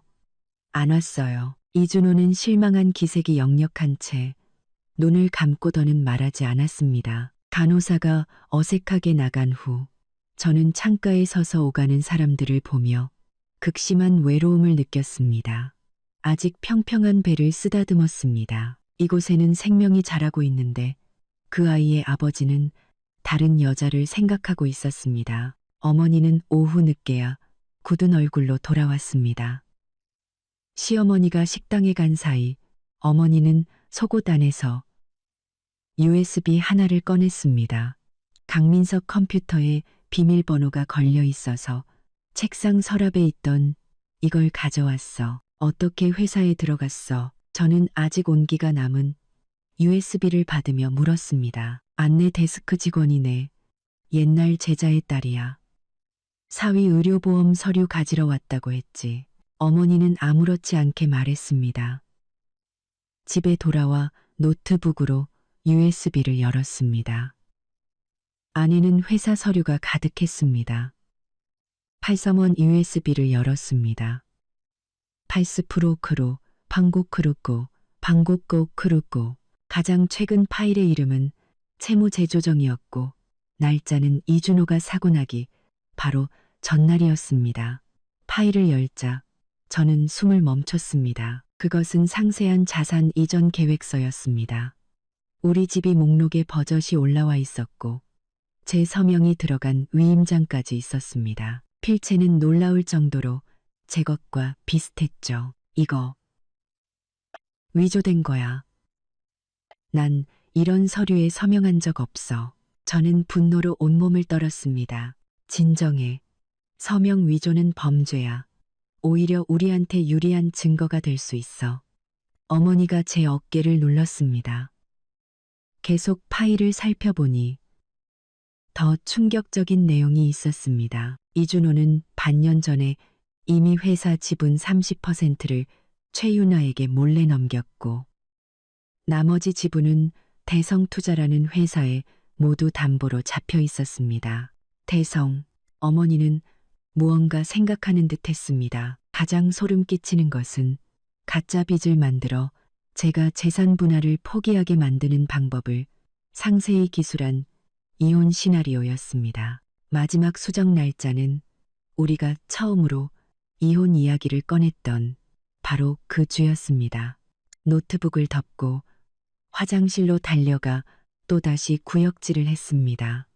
이번에는 임신 때문만이 아니었습니다. 가장 가까운 사람에게 철저히 이용당했다는 생각에 신체적인 거부 반응이, 가장 가까운 사람에게 철저히 이용당했다는, 내일 이 변호사님 찾아가야겠다. 화장실 문 앞에 서 있던 어머니가 제가 진정되기를 기다렸다가 말했습니다. 아니, 내가 갈게. 저는 입을 닫고 거울 속 제 자신을 보며 말했습니다. 어머니는 만족스러운 눈빛으로 저를 보았습니다. 그래야 내 딸이지. 그날 밤 오랜만에 돌아온 집 침대에 누웠지만 잠이 오지 않았습니다. 물을 마시러 부엌으로 가니 어머니도 잠들지 않고 거실의 희미한 스탠드 불빛 아래 낡은 앨범을 보고 있었습니다. 엄마, 어머니는 황급히 앨범을 덮었지만 저는 군복을 입은 낡은 사진 한 장을 스치듯 보았습니다. 잠이 안 오니? 어머니는 아무렇지 않은 척 물었습니다. 저는 고개를 끄덕이며 어머니 옆에 앉았습니다. 이 아이, 낳아야 할지 모르겠어. 어머니는 한참 침묵하다 갑자기 말했습니다. 내가 널 가졌을 때 네 아빠가 바람을 피웠어. 저는 충격받은 얼굴로 어머니를 보았습니다. 부모님은 제가 고등학생 때 이혼하셨지만 그 이유는 한 번도 말씀해 주신 적이 없었습니다. 널 지울까도 생각했지. 하지만 나중에 깨달았어. 아이는 내 아이일 뿐 그 사람과는 상관없다고. 어머니는 담담하게 말했습니다. 달빛이 커튼 틈으로 들어와 어머니의 얼굴에 얼룩진 그림자를 만들었습니다. 저는 처음으로 어머니의 눈가에 있는 작은 흉터를 발견했습니다. 평소에는 화장으로 가려져 있던 것이었습니다. 그 사람이 때린 거야? 제가 흉터를 가리키며 묻자 어머니는 조용히 고개를 끄덕였습니다. 그래서 내가 이준호를 처음 봤을 때 그 눈빛만 보고도 어머니는 말을 잇지 못하고 제 머리를 쓰다듬었습니다. 자거라. 내일은 힘든 싸움이 될 테니까. 침대로 돌아와 배를 쓰다듬었습니다. 저는 처음으로 이 뜻밖의 작은 생명에게 보호 본능을 느꼈습니다. 아이의 아버지가 누구든 이 아이는 내 아이였습니다. 마치 어머니가 저를 선택했던 것처럼. 다음 날 새벽 병원에서 걸려온 전화에 잠이 깼습니다. 이준호가 또다시 심정지를 일으켜 응급처치 중이라는 것이었습니다. 저와 어머니가 병원에 도착했을 때 시어머니는 이미 중환자실 밖에서 울부짖고 있었습니다. 우리를 보자마자 달려들어 소리쳤습니다. 다 너희들 때문이야. 어젯밤에 너희가 돌아가고 나서부터 준호 상태가 이상했다고. 너희가 무슨 짓을 한 거야. 사부인, 진정하세요. 의사 선생님께서 알아서 하실 겁니다. 어머니가 저를 막아서며 말했습니다. 2시간의 사투 끝에 의사는 겨우 안정을 되찾았다고 알렸습니다. 우리 셋은 모두 지쳐 있었죠. 환자에게는 절대적인 안정이 필요합니다. 보호자분들께서 다 같이 여기 계시는 건 좋지 않습니다. 의사가 단호하게 말하자 시어머니는 자기가 남겠다고 나섰습니다. 어머니는 제 손을 끌며 말했습니다. 우리는 우리 할 일을 하러 가자. 병원을 나서자 초여름의 햇살이 눈부셨습니다. 어머니는 택시를 잡아 이 변호사 사무실 주소를 말했습니다. 지금 제가 망설이자 어머니의 눈빛이 강철처럼 단단해졌습니다. 그래, 바로 지금. 수연아, 동정심은 그럴 가치가 있는 사람에게나 베푸는 거야. 저 안에 있는 놈은 그럴 가치가 없어. 저는 어머니의 단호한 옆모습을 보며 잔인한 진실 하나를 깨달았습니다. 이 결혼 생활에서 어머니는 저보다 훨씬 더 명확하게 모든 것을 보고 있었습니다. 그리고 제가 상상했던 것보다 훨씬 더 인간성의 어두운 면을 잘 알고 있었습니다. 저는 어머니처럼 강해져야 했습니다. 저 자신뿐만 아니라 제 뱃속에 아직 형태도 없는 작은 생명을 위해서. 이 변호사 사무실은 에어컨이 너무 빵빵했습니다. 저는 가디건을 여미며 무의식적으로 아직 평평한 배를 쓰다듬었습니다. 3개월. 가끔 헛구역질을 하는 것 외에는 이 생명의 존재감은 아직 미미했습니다. 하지만 저는 알았죠. 그 아이는 그곳에 있다는 것을. 제 결혼이 무너져 내린 폐허 속에서 조용히 자라나고 있다는 것을. 제공해 주신 증거들을 보면 상대방에게 중대한 귀책 사유가 있다고 주장할 수 있습니다. 이 변호사님은 안경을 고쳤으며 USB를 컴퓨터에서 뽑았습니다. 서명 위조, 재산 은닉, 외도, 어느 것 하나만으로도 재산 분할에서 유리한 고지를 점할 수 있습니다. 만약 상대방이 협의 이혼에 동의하지 않으면 소송을 걸면 됩니다. 이 증거들이면 그 사람 빈손으로 쫓아낼 수도 있어요. 다만 그녀는 잠시 말을 멈췄습니다. 남편분의 현재 건강 상태를 고려하면 법원에서 참작의 여지를 줄 수도 있습니다. 알아요. 저는 더는 이준호를 위한 말을 듣고 싶지 않아 그녀의 말을 끊었습니다. 3일 전 중환자실에서 그가 최대리를 찾았던 순간부터 제 마음은 얼어붙었습니다. 더는 그 이름에 아파하지 않았죠. 변호사 사무실을 나서며 어머니가 갑자기 말했습니다. 엄마는 병원에 다녀올게. 너는 집에 가서 쉬어. 나도 갈래. 안 돼. 너는 이제 그런 골치 아픈 일에서 떨어져 있어야 해. 집에 가서 디자인이나 해. 지연이가 소개해준 그 펜션 프로젝트 말이야. 어머니는 드물게 강경했습니다. 저는 입을 열었지만 결국 반박하지 못했습니다. 지난주 대학 동기인 지연이는 제가 이혼을 준비한다는 소식을 듣고 프리랜서 디자인 일을 소개해 주었습니다. 제 기분 전환을 위해서라고 했지만 사실 우리 둘 다 알고 있었죠. 제가 수년간 손 놓았던 전공을 다시 시작하길 바라는 마음이라는 것을. 집에 돌아와 컴퓨터를 켰지만 텅 빈 캐드 화면을 보며 멍하니 있었습니다. 5년 전 저도 꽤 잘 나가는 인테리어 디자이너였습니다. 강빈 캐드 화면을 보며 재고파 결혼 후 내가 먹여 살릴게라는 이준호의 말에 저는 점차 일을 줄였습니다.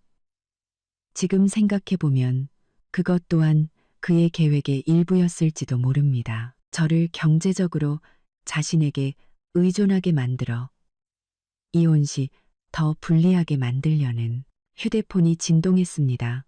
병원 간호사실 번호였습니다.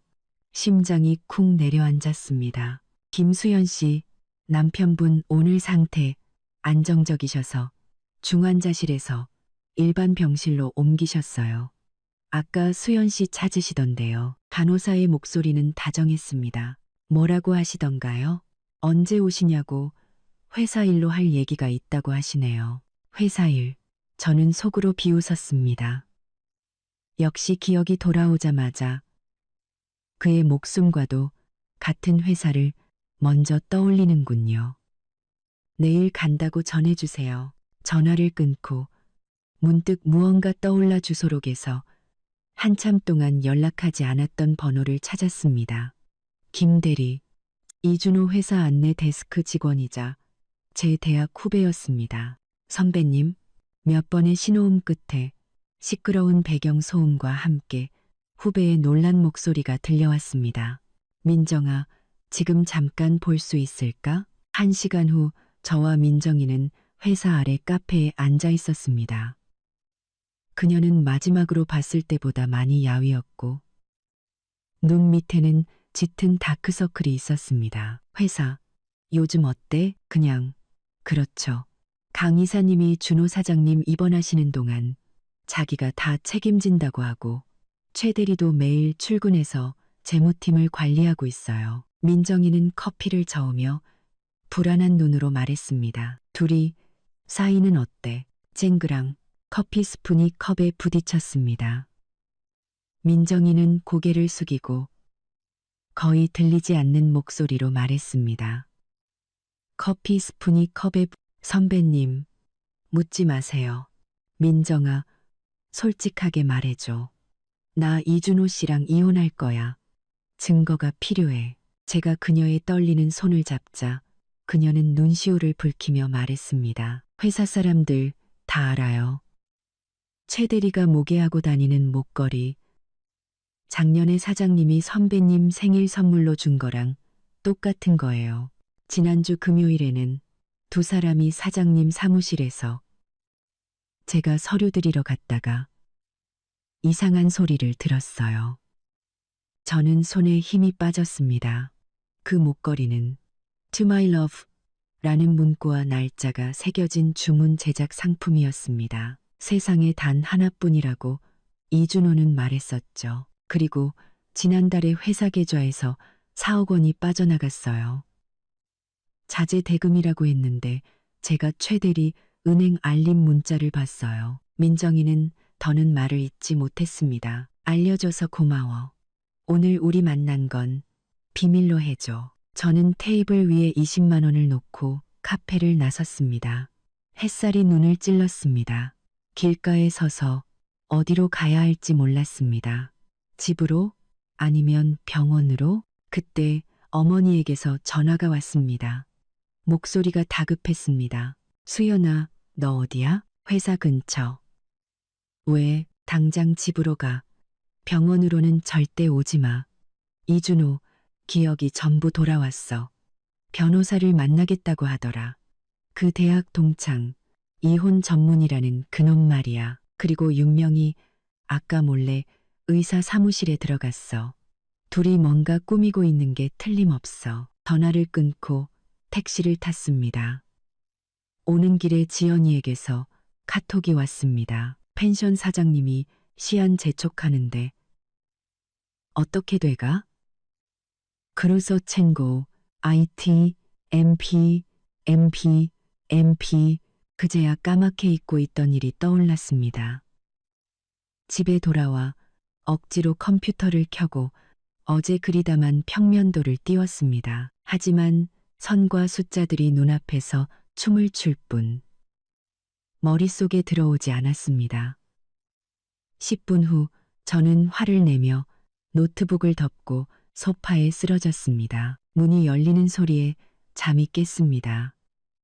창밖은 이미 어두웠고 저는 저도 모르게 잠이 들었던 것입니다. 어머니가 조용히 들어오다 저를 보고는 살짝 놀랐습니다. 창밖은 이미 어두웠고 깼니?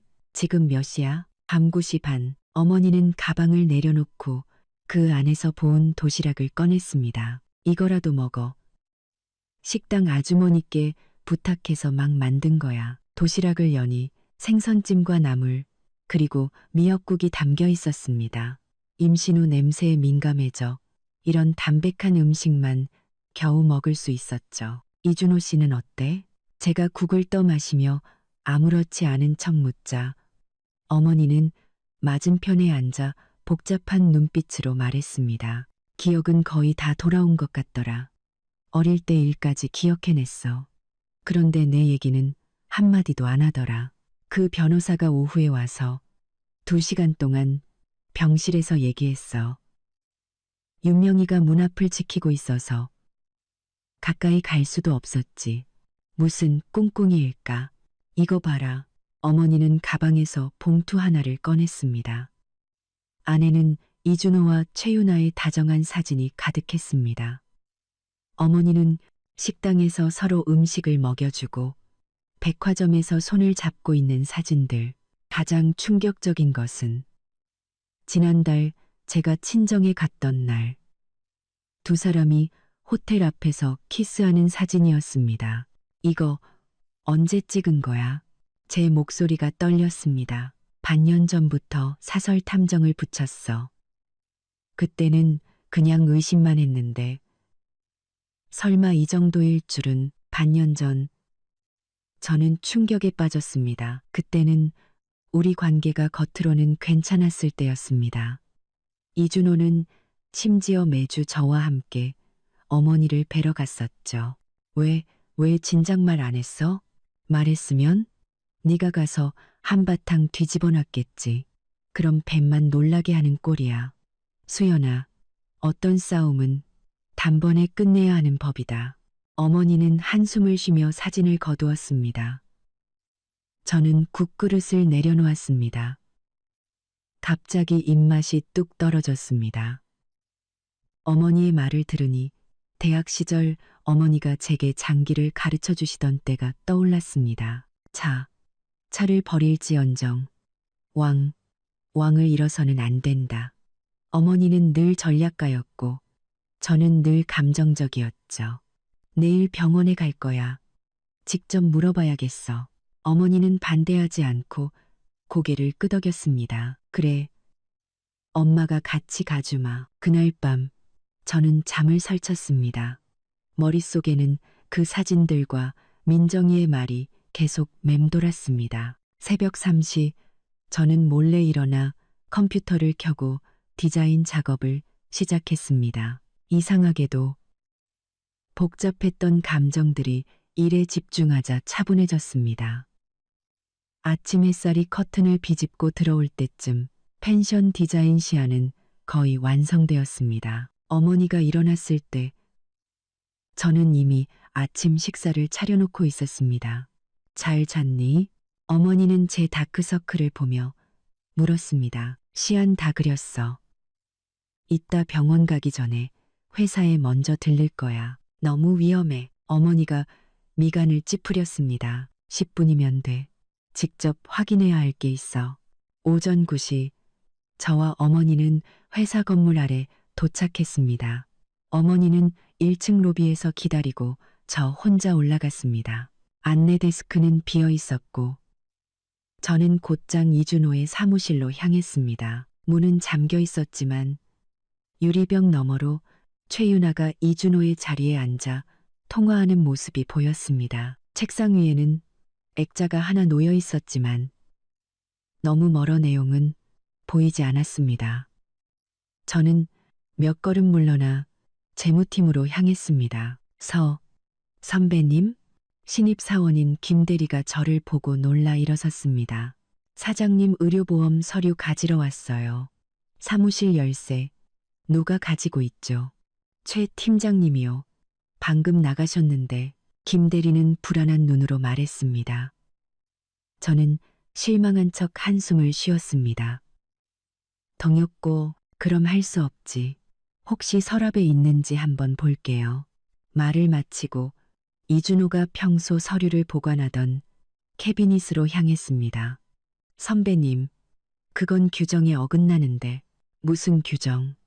내가 이 사람 아내고 이 회사 지분 절반이 내 거야. 저는 차갑게 말하며 잠겨있지 않은 가장 위 칸을 열었습니다.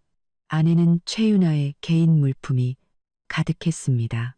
화장품, 여분 스타킹, 심지어 뜯어진 피임약까지. 두 번째 칸에는 장부들이 있었습니다. 가장 최근 장부를 펼치자 사장님 치료비 명목으로 5천만 원이 지출된 기록이 보였습니다. 날짜는 바로 어제였습니다. 피가 머리끝까지 솟구쳤습니다. 이준호의 치료비는 계속 제가 내고 있었습니다. 회사에서는 단 한 푼도 나온 적이 없었죠. 계속 장부를 넘기려는데 등 뒤에서 또각거리는 구두 소리가 들렸습니다. 저는 재빨리 장부를 휴대폰으로 찍고 서랍을 닫았습니다. 어머, 이게 누구야? 귀한 분이 오셨네. 최윤아가 문 앞에 서 있었습니다.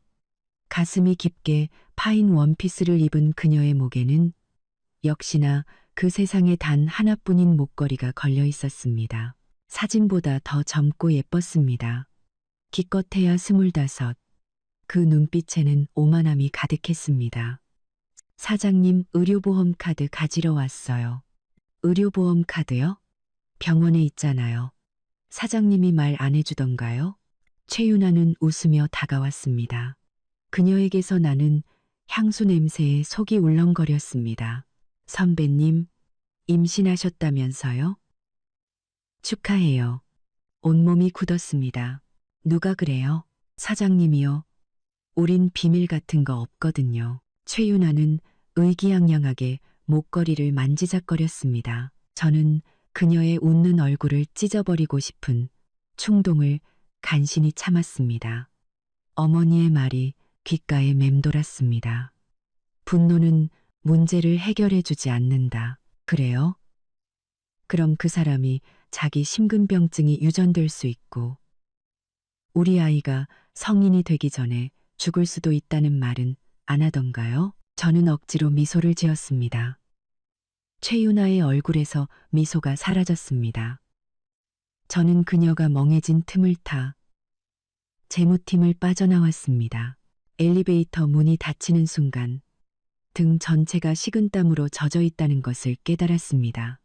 로비에서 저를 기다리던 어머니는 제 안색을 보고 심상치 않음을 느꼈습니다. 저는 휴대폰으로 찍은 사진을 보여드렸고 어머니는 즉시 상황을 파악했습니다. 가짜 장부구나. 그뿐만이 아니에요. 이준호가 최윤아한테 내가 임신한 걸 말했어요. 저는 입술을 깨물었습니다. 어머니의 눈빛이 순간 날카로워졌습니다. 어머니의 눈빛이 순간 날카로워졌습니다. 가자. 병원으로. 이준호는 일반 병실로 옮겨져 있었습니다. 병실 문 앞에 다다르자 안에서 웃음소리가 들려왔습니다. 이준호와 최윤아의 목소리였습니다. 그들이 우리보다 빨랐습니다. 어머니는 안으로 들어가려는 저를 막고 조용히 하라는 손짓을 했습니다. 문 밖에서 아내 대화가 똑똑히 들렸습니다. 그 여자가 진짜 그렇게 말했어? 응. 아이가 성인 되기 전에 죽을 수도 있다나. 누굴 겁주는 거야? 준호 씨. 그래서 그 여자랑 언제 이혼할 건데? 이준호는 웃으며 말했습니다. 그런 일이 둘이에서 급할 거 없어.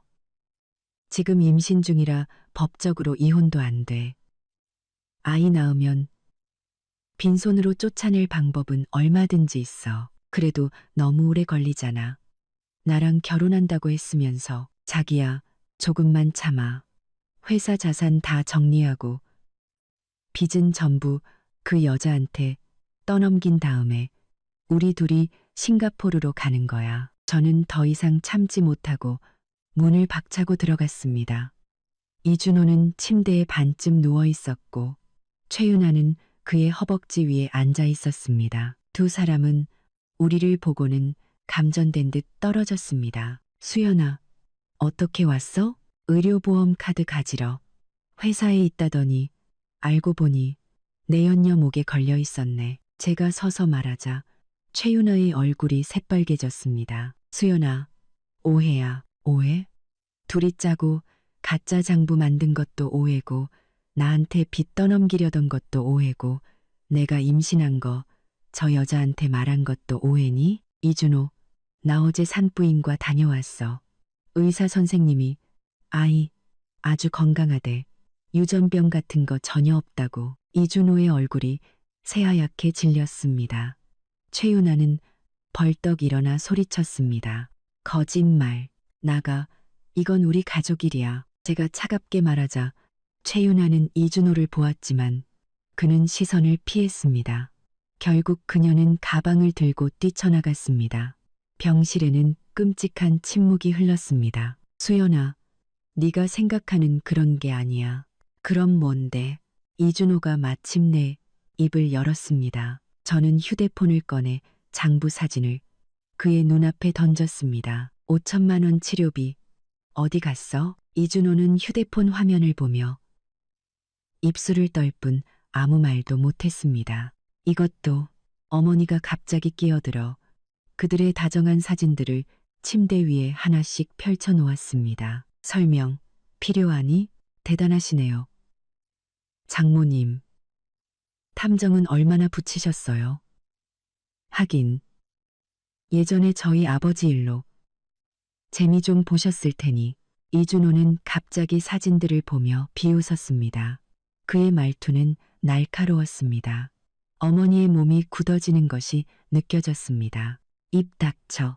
어머니의 목소리가 거의 들리지 않을 정도로 낮아졌습니다. 수연아, 내 엄마가 왜 우리 결혼을 반대했는지 알아? 우리 아버지를 알았기 때문이야. 두 사람이 20년 전에 그만하라고 했다. 이준호는 마치 무언가에 홀린 듯 말했습니다. 어머니는 저를 잡아 끌며 소리쳤습니다.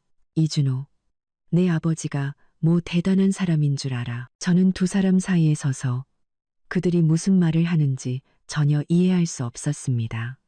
이준호의 아버지는 제가 그를 만나기 전에 돌아가셨는데 어머니가 어떻게 우리 가자. 어머니는 제 손을 잡아 끌었습니다. 병실을 떠나기 전 마지막으로 이준호를 보았습니다. 그는 베개에 기댄 채 우는 것 같기도 웃는 것 같기도 한 기묘한 표정을 짓고 있었습니다.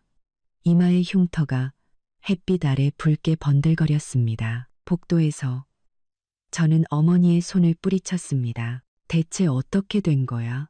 엄마, 이준호 씨 아버지랑 아는 사이야? 집에 가서 얘기하자. 어머니는 깊은 한숨을 쉬었습니다. 그때 제 휴대폰이 울렸습니다. 병원 검사실 번호였습니다. 김수연 씨. 산전 기형아 검사 결과 나왔는데 수치 하나가 이상하게 나왔습니다. 정밀 검사가 필요할 것 같습니다. 세상이 다시 한번 무너져 내렸습니다. 산전 기형아 검사 결과는 마치 칼날처럼 제 머리 위를 맴돌았습니다. 21번 사면색체성 고위험군이라고 해서 확진은 아닙니다. 양수 검사로 정확히 확인할 수 있지만 유산의 위험이 따르니 가족분들과 상의해 보세요. 의사의 말이 귓가에 맴돌았습니다. 가족이라니. 제게 남은 가족이 어디 있단 말인가. 남편은 저를 빈털터리로 만들 계획을 세우고 있고 어머니는 어머니마저 무언가 비밀을 숨기고 있었습니다. 수연아, 고개를 드니 어머니가 따뜻한 우유 두 잔을 들고 서 있었습니다. 제 옆에 앉아 한 잔을 건네며 물었습니다. 의사가 뭐라고 하더냐? 저는 검사 결과지를 건넸습니다. 어머니는 미간을 찌푸리며 말했습니다. 양수 검사 받자. 내가 아는 산부인과 과장님이 있는데 실력 좋으신 분이야. 만약 진짜 다운 증후군이면 어떻게? 제 목소리가 떨렸습니다. 그러면 마주해야지. 요즘은 의학이 발달해서 많은 아이들이 평범하게 살아갈 수 있어. 하지만 네가 원치 않는다면 엄마는 네 결정을 지지할게. 어머니가 제 손을 잡으며 말했습니다. 저는 아직 부르지 않은 배를 내려다보았습니다. 아이가 건강하지 않을 수도 있고, 아이의 아버지는 최악의 인간이며, 저는 이 아이를 혼자 키워낼 능력이 있을지조차 확신할 수 없었습니다. 엄마, 아까 이준호 씨가 한 말, 무슨 뜻이야? 그 사람 아버지를 알아? 어머니의 손이 굳어졌습니다. 다 지난 일이다.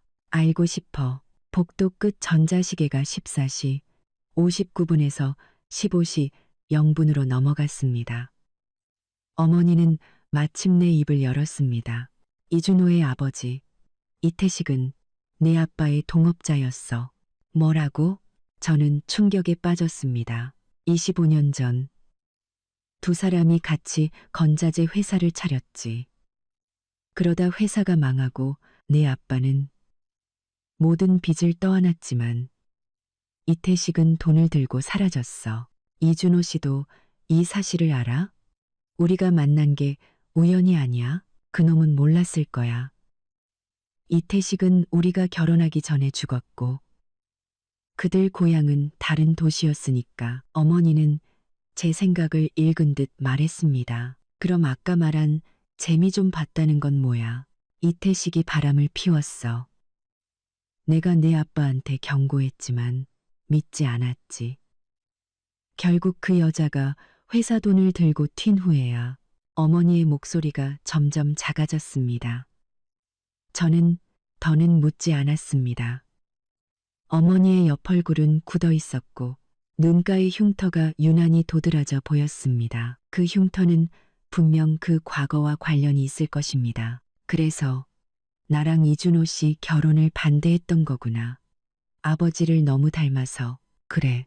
눈빛도 사소한 버릇도 심지어 사랑을 속삭이는 방식까지도 똑같았지. 어머니는 쓴웃음을 지었습니다. 속이 울렁거려 화장실로 달려가 구역질을 했습니다. 제가 돌아왔을 때 어머니는 방금의 대화가 없었다는 듯 평온한 얼굴이었습니다. 집에 가자. 너는 쉬어야 해. 그 후 2주 동안 저는 거의 집 밖으로 나가지 않았습니다. 어머니는 매일 병원에 다녀왔고 그 소식들은 하나같이 숨막히는 것들이었습니다. 이준호는 빠르게 회복해서 이제 걸을 수 있게 되었고 변호사를 만나 유언장을 작성했으며 최윤아는 은행원으로 보이는 남자와 함께 거의 매일 병원을 찾아왔다고 했습니다. 저는 펜션 디자인 시안 작업에만 몰두했습니다. 이상하게도 그럴수록 디자인 영감은 더 샘솟았습니다. 수연아, 이거 네가 한 거 맞아? 예전보다 훨씬 대단한데. 지연이는 제 작업물을 보고 놀라워했습니다. 펜션 사장님이 이것만 마음에 들면 자기 세각의 컨설팅도 맡기고 싶대. 다행이다. 저는 억지로 웃었습니다. 통장 잔고는 매일 줄어들고 있었고 이 디자인 비용은 절실했습니다. 아, 맞다. 남편한테 들었는데 이준호 씨 회사 재정 상태가 안 좋다는 소문이 돌던데. 무슨 소문? 지연이가 걱정스럽게 말하자 펜을 쥔 손이 멈칫했습니다. 거래처에 줄 돈이 엄청나게 밀렸다고. 소송 건다는 사람도 있대. 괜찮아. 우리 재산은 각자 관리한 지 오래됐어. 저는 아무렇지 않은 척 말했습니다. 지연이를 보내고 어머니에게 전화했지만 받지 않았습니다. 이상했습니다.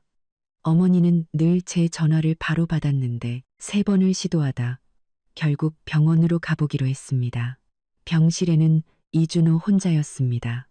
그는 창가 휠체어에 앉아 햇볕을 쬐고 있었죠. 안색이 전보다 훨씬 좋아 보였습니다.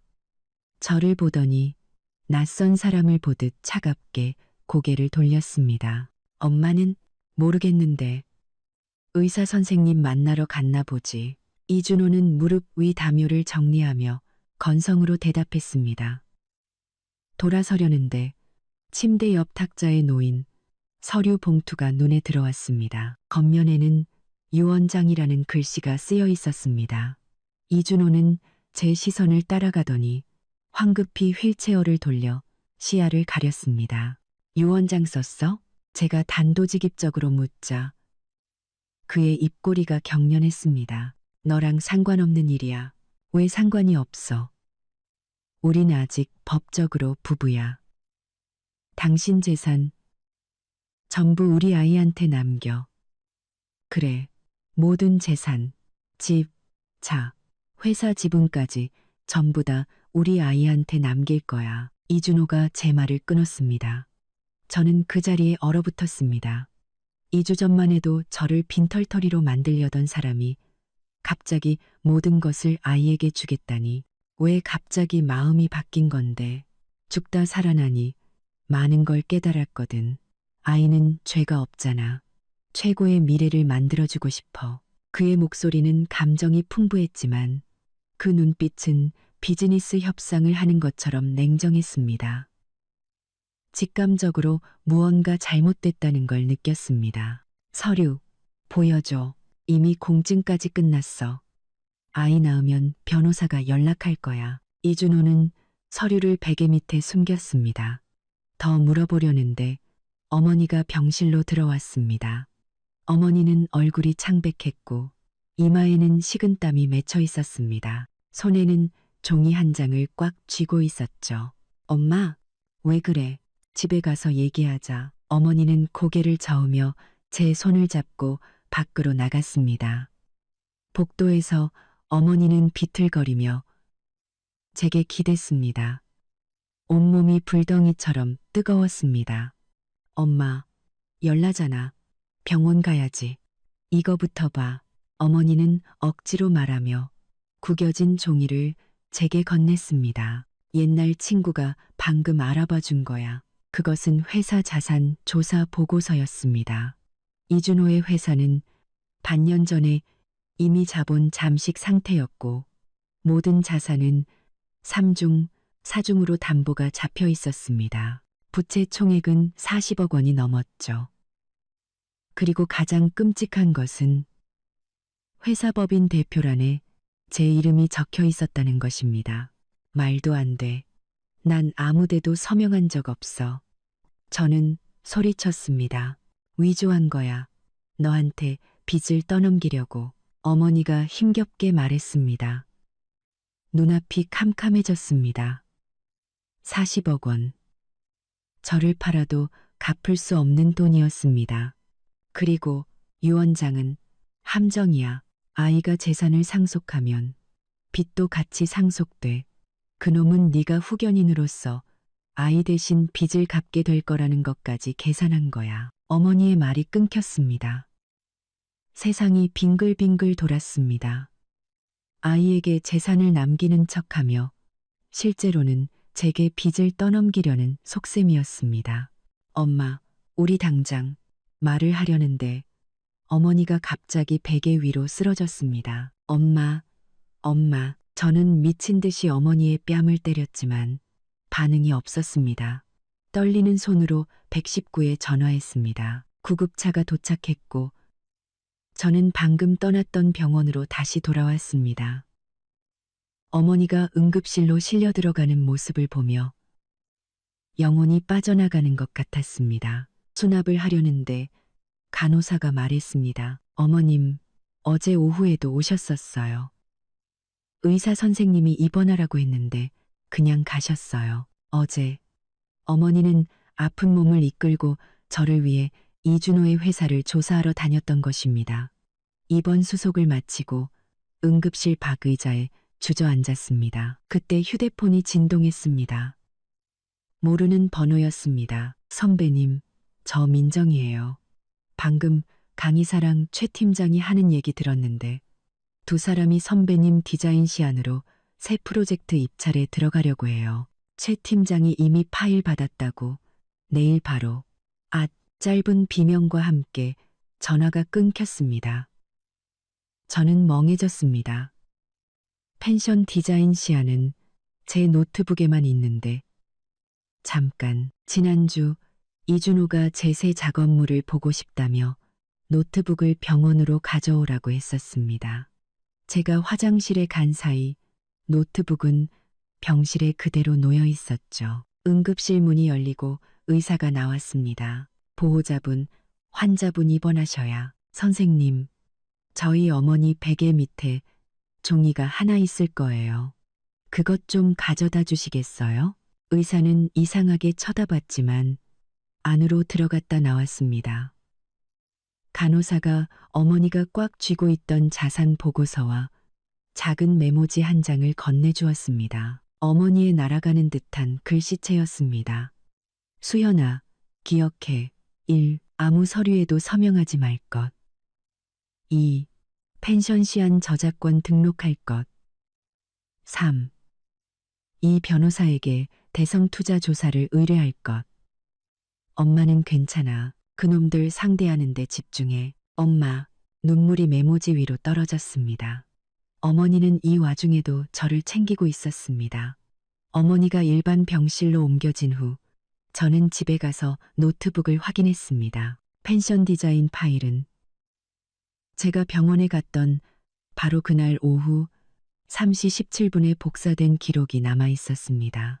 저는 즉시 저작권위원회 사이트에 접속해 작품 등록을 신청하고 지연이에게 전화해 상황을 설명했습니다. 미친놈 아니야. 당장 펜션 사장님한테 말해야겠다. 아니, 잠깐만. 그냥 그대로 쓰게도. 내가 몇 군데 구조적으로 중요한 부분을 바꿔놨거든.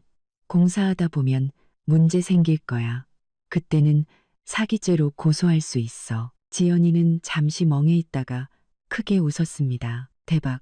역시 박 선생님 딸이야. 전화를 끊고 어머니의 서재에서 대성과 관련된 단서를 찾기 시작했습니다. 가장 아래 서랍에서 잠긴 철제 상자를 발견했습니다. 어머니가 자주 쓰는 비밀번호를 몇 개 눌러봤지만 열리지 않았습니다. 마지막으로 제 생일을 입력하자 상자가 열렸습니다. 안에는 빛바랜 서류들이 있었습니다. 그러는 제 생일을 입력하자 가장 위에는 25년 전에 대출 계약서가 있었습니다. 대성건자재 명의로 된 대출. 보증일란에는 아버지의 이름이 적혀 있었습니다. 그 아래에는 사진 몇 장이 있었습니다. 젊은 시절의 부모님. 그리고 그 옆에 이준호와 닮은 말은 남자가 서 있는 사진이었습니다. 이태식이 틀림없었습니다. 사진 뒤에는 옥자, 동진, 태식, 대성개업 기념 1996, 5, 8 이라고 쓰여 있었습니다. 대성은 아버지와 이태식이 함께 차린 회사였습니다. 계속 상자를 뒤지니 대성건자재 사기 대출 혐의, 대표 잠적이라는 제목의 낡은 신문 기사가 나왔습니다. 1997년, 제가 1살 때였습니다. 기사에는 실제 소유주는 따로 있다는 내부자 제보가 있다고 쓰여 있었지만 이름은 없었습니다. 그때 또다시 병원에서 전화가 왔습니다. 김수연 씨, 남편분 상태에 변화가 있으니 빨리 한번 와주세요. 아주 중요한 할 얘기가 있다고 꼭 수연 씨에게 직접 말해야 한다고 하네요. 함정일 가능성이 높았지만 저는 결국 병원으로 향했습니다. 병실에서 이준호는 제게 사과하며 모든 재산을 제게 넘기겠다고 했습니다. 그가 내민 지분 양도 계약서는 겉보기에는 문제가 없었습니다. 하지만 마지막 장의 작은 글씨가 눈에 띄었습니다. 본 계약 체결일 기준. 회사는 어떠한 미공개 부채도 없음을 확인한다. 이게 무슨 뜻이야? 제가 그 조항을 가리키자 이준호는 태연하게 말했습니다. 그냥 일반적인 조항이야. 회사에 숨겨진 빚이 없다는 거지. 그럼 이 40억 원짜리 빚은 뭔데? 제가 자산 보고서 사진을 보여주자 그의 얼굴이 새하얗게 질렸습니다. 그걸 누가 줬어? 그게 중요해. 당신 수법 너무 유치해. 나한테 지분 넘겨서 빚 떠안기고 당신은 최윤아랑 돈 들고 도망가려고? 그는 바닥에 쓰러진 채 애원하던 표정이 점차 분노로 변했습니다. 그래. 다 알았다고 쳐. 그래서 뭐? 넌 내 아내야. 법적으로 그 빚. 너도 책임져야 해. 그는 비웃으며 말했습니다. 아, 내 엄마가 말 안 해줬나? 대성 건자재 망했을 때 내 아빠도 깨끗하지 않았어. 최윤아 고모랑 뭐라고? 제가 소리치자 그는 승리한 듯 웃었습니다. 내 엄마한테 물어봐. 아직 말을 할 수 있다면 말이야. 우리 엄마한테 무슨 짓 했어? 난 아무 짓도 안 했어. 근데 오늘 오후에 갑자기 고열로 쓰러졌다니 이상하긴 하네. 안 그래? 그의 말에 피가 차갑게 식었습니다. 그때 간호사가 들어왔고 저는 병실을 나왔습니다. 복도에서 어머니 병실 쪽에서 나오는 최윤아를 보았습니다. 그녀가 떠난 후 어머니 병실로 달려갔습니다. 어머니는 여전히 혼수 상태였죠. 쓰레기통에서 분말이 묻은 수상한 휴지 뭉치를 발견했습니다. 간호사는 젊은 여자가 친척이라며 어머니를 찾아왔었다고 했습니다. 저는 즉시 주치의에게 어머니의 상태가 누군가에 의해 악화되었을 가능성을 제기했고 정밀 독극물 검사를 요청했습니다. 그때 이 변호사 조수에게서 전화가 왔습니다. 이 변호사님이 뇌경색으로 쓰러졌으며 대성에 대한 조사 자료는 이미 집으로 보냈다는 것이었습니다. 병원을 나서는데 병원 옆문에서 최윤아와 강민석이 심각하게 대화하는 것을 보았습니다. 너무 멀어서 잘 들리지는 않았지만 유언장, 아이, DNA 같은 단어들이 들렸습니다. 보이지 않는 거대한 그물에 저와 제 아이가 걸려든 것 같았습니다. 집에 도착하니 이 변호사님이 보낸 서류 봉투가 와 있었습니다. 안에는 대성에 대한 조사 자료가 들어 있었습니다. 아버지의 위조된 서명, 그리고 이태식과 최윤아의 고모인 최은미의 다정한 사진, 사진 속 최은미의 손목에는 나비 모양의 독특한 점이 있었습니다. 그때 병원에서 전화가 왔습니다. 어머니의 몸에서 농약에 쓰이는 희귀한 식물성 독소가 검출되었다는 것이었습니다. 저는 즉시 사설 탐정 서씨를 고용했습니다. 그는 제 집에 도청기와 초소형 카메라를 설치해 주었습니다. 그날 밤 어머니는 잠시 의식을 되찾았습니다. 그리고 충격적인 사실을 털어놓았습니다. 아버지의 죽음은 사고가 아니라 이태식과 최은미가 꾸민 살인이었습니다. 아버지가 그들의 횡령 사실을 알고 경찰에 신고하려 하자 브레이크 오일을 빼놓아 사고를 위장했던 것입니다. 다음 날 새벽 서 씨에게서 이준호가 집을 나섰다는 연락이 왔습니다.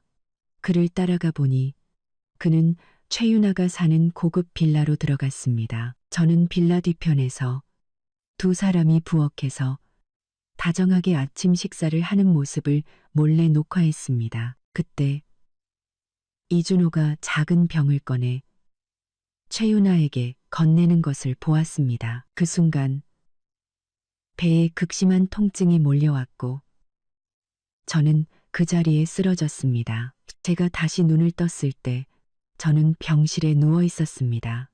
유산기가 있었지만 다행히 아이는 무사했습니다. 서 씨는 제게 녹음 파일을 들려주었습니다. 그가 제게 도움을 청하는 척하며 빌라 현관에 몰래 설치한 도청기에 녹음된 것이었습니다. DNA 검사 결과 나왔어. 그 아이, 당신 아이 아니래. 알아. 하지만 유언장은 이미 공증됐어. 아이만 태어나면 빚은 전부 그 여자 몫이야. 그때 우린 싱가포르로 뜨는 거야. 친아빠가 누구든 무슨 상관이야. 최윤아와 이준호의 목소리였습니다. 이준호는 아이가 자기 아이가 아니라는 것을 알면서도 빚을 떠넘기기 위해 저를 이용하려 했던 것입니다. 그리고 더 끔찍한 대화가 이어졌습니다. 당신 아버지, 그때 정말 대단했어. 김동진한테 빚 다 떠넘기고 자살로 위장하다니. 우리도 그대로 하는 거야. 입 닥쳐. 그 얘기는 다시는 꺼내지 마. 이 모든 것이 25년 전 아버지의 죽음을 재현하려는 계획이었습니다. 그때 시어머니가 의사 2명과 함께 병실로 쳐들어왔습니다. 그녀는 가짜 DNA 검사 결과지를 흔들며 제가 불륜을 저질렀으니 당장 아이를 지워야 한다고 소리쳤습니다. 누가 감히 내 딸을 건드려. 그때 병실 문이 열리고 환자복을 입은 어머니가 링거대를 끌며 들어왔습니다. 윤명이, 내 아들이 내 남편을 죽이고 이제는 내 딸과 손주까지 해치려는 거냐. 무슨 헛소리야. 시어머니가 소리치자 어머니는 휴대폰을 꺼냈습니다. 경찰이 내 지문과 DNA를 확보했어.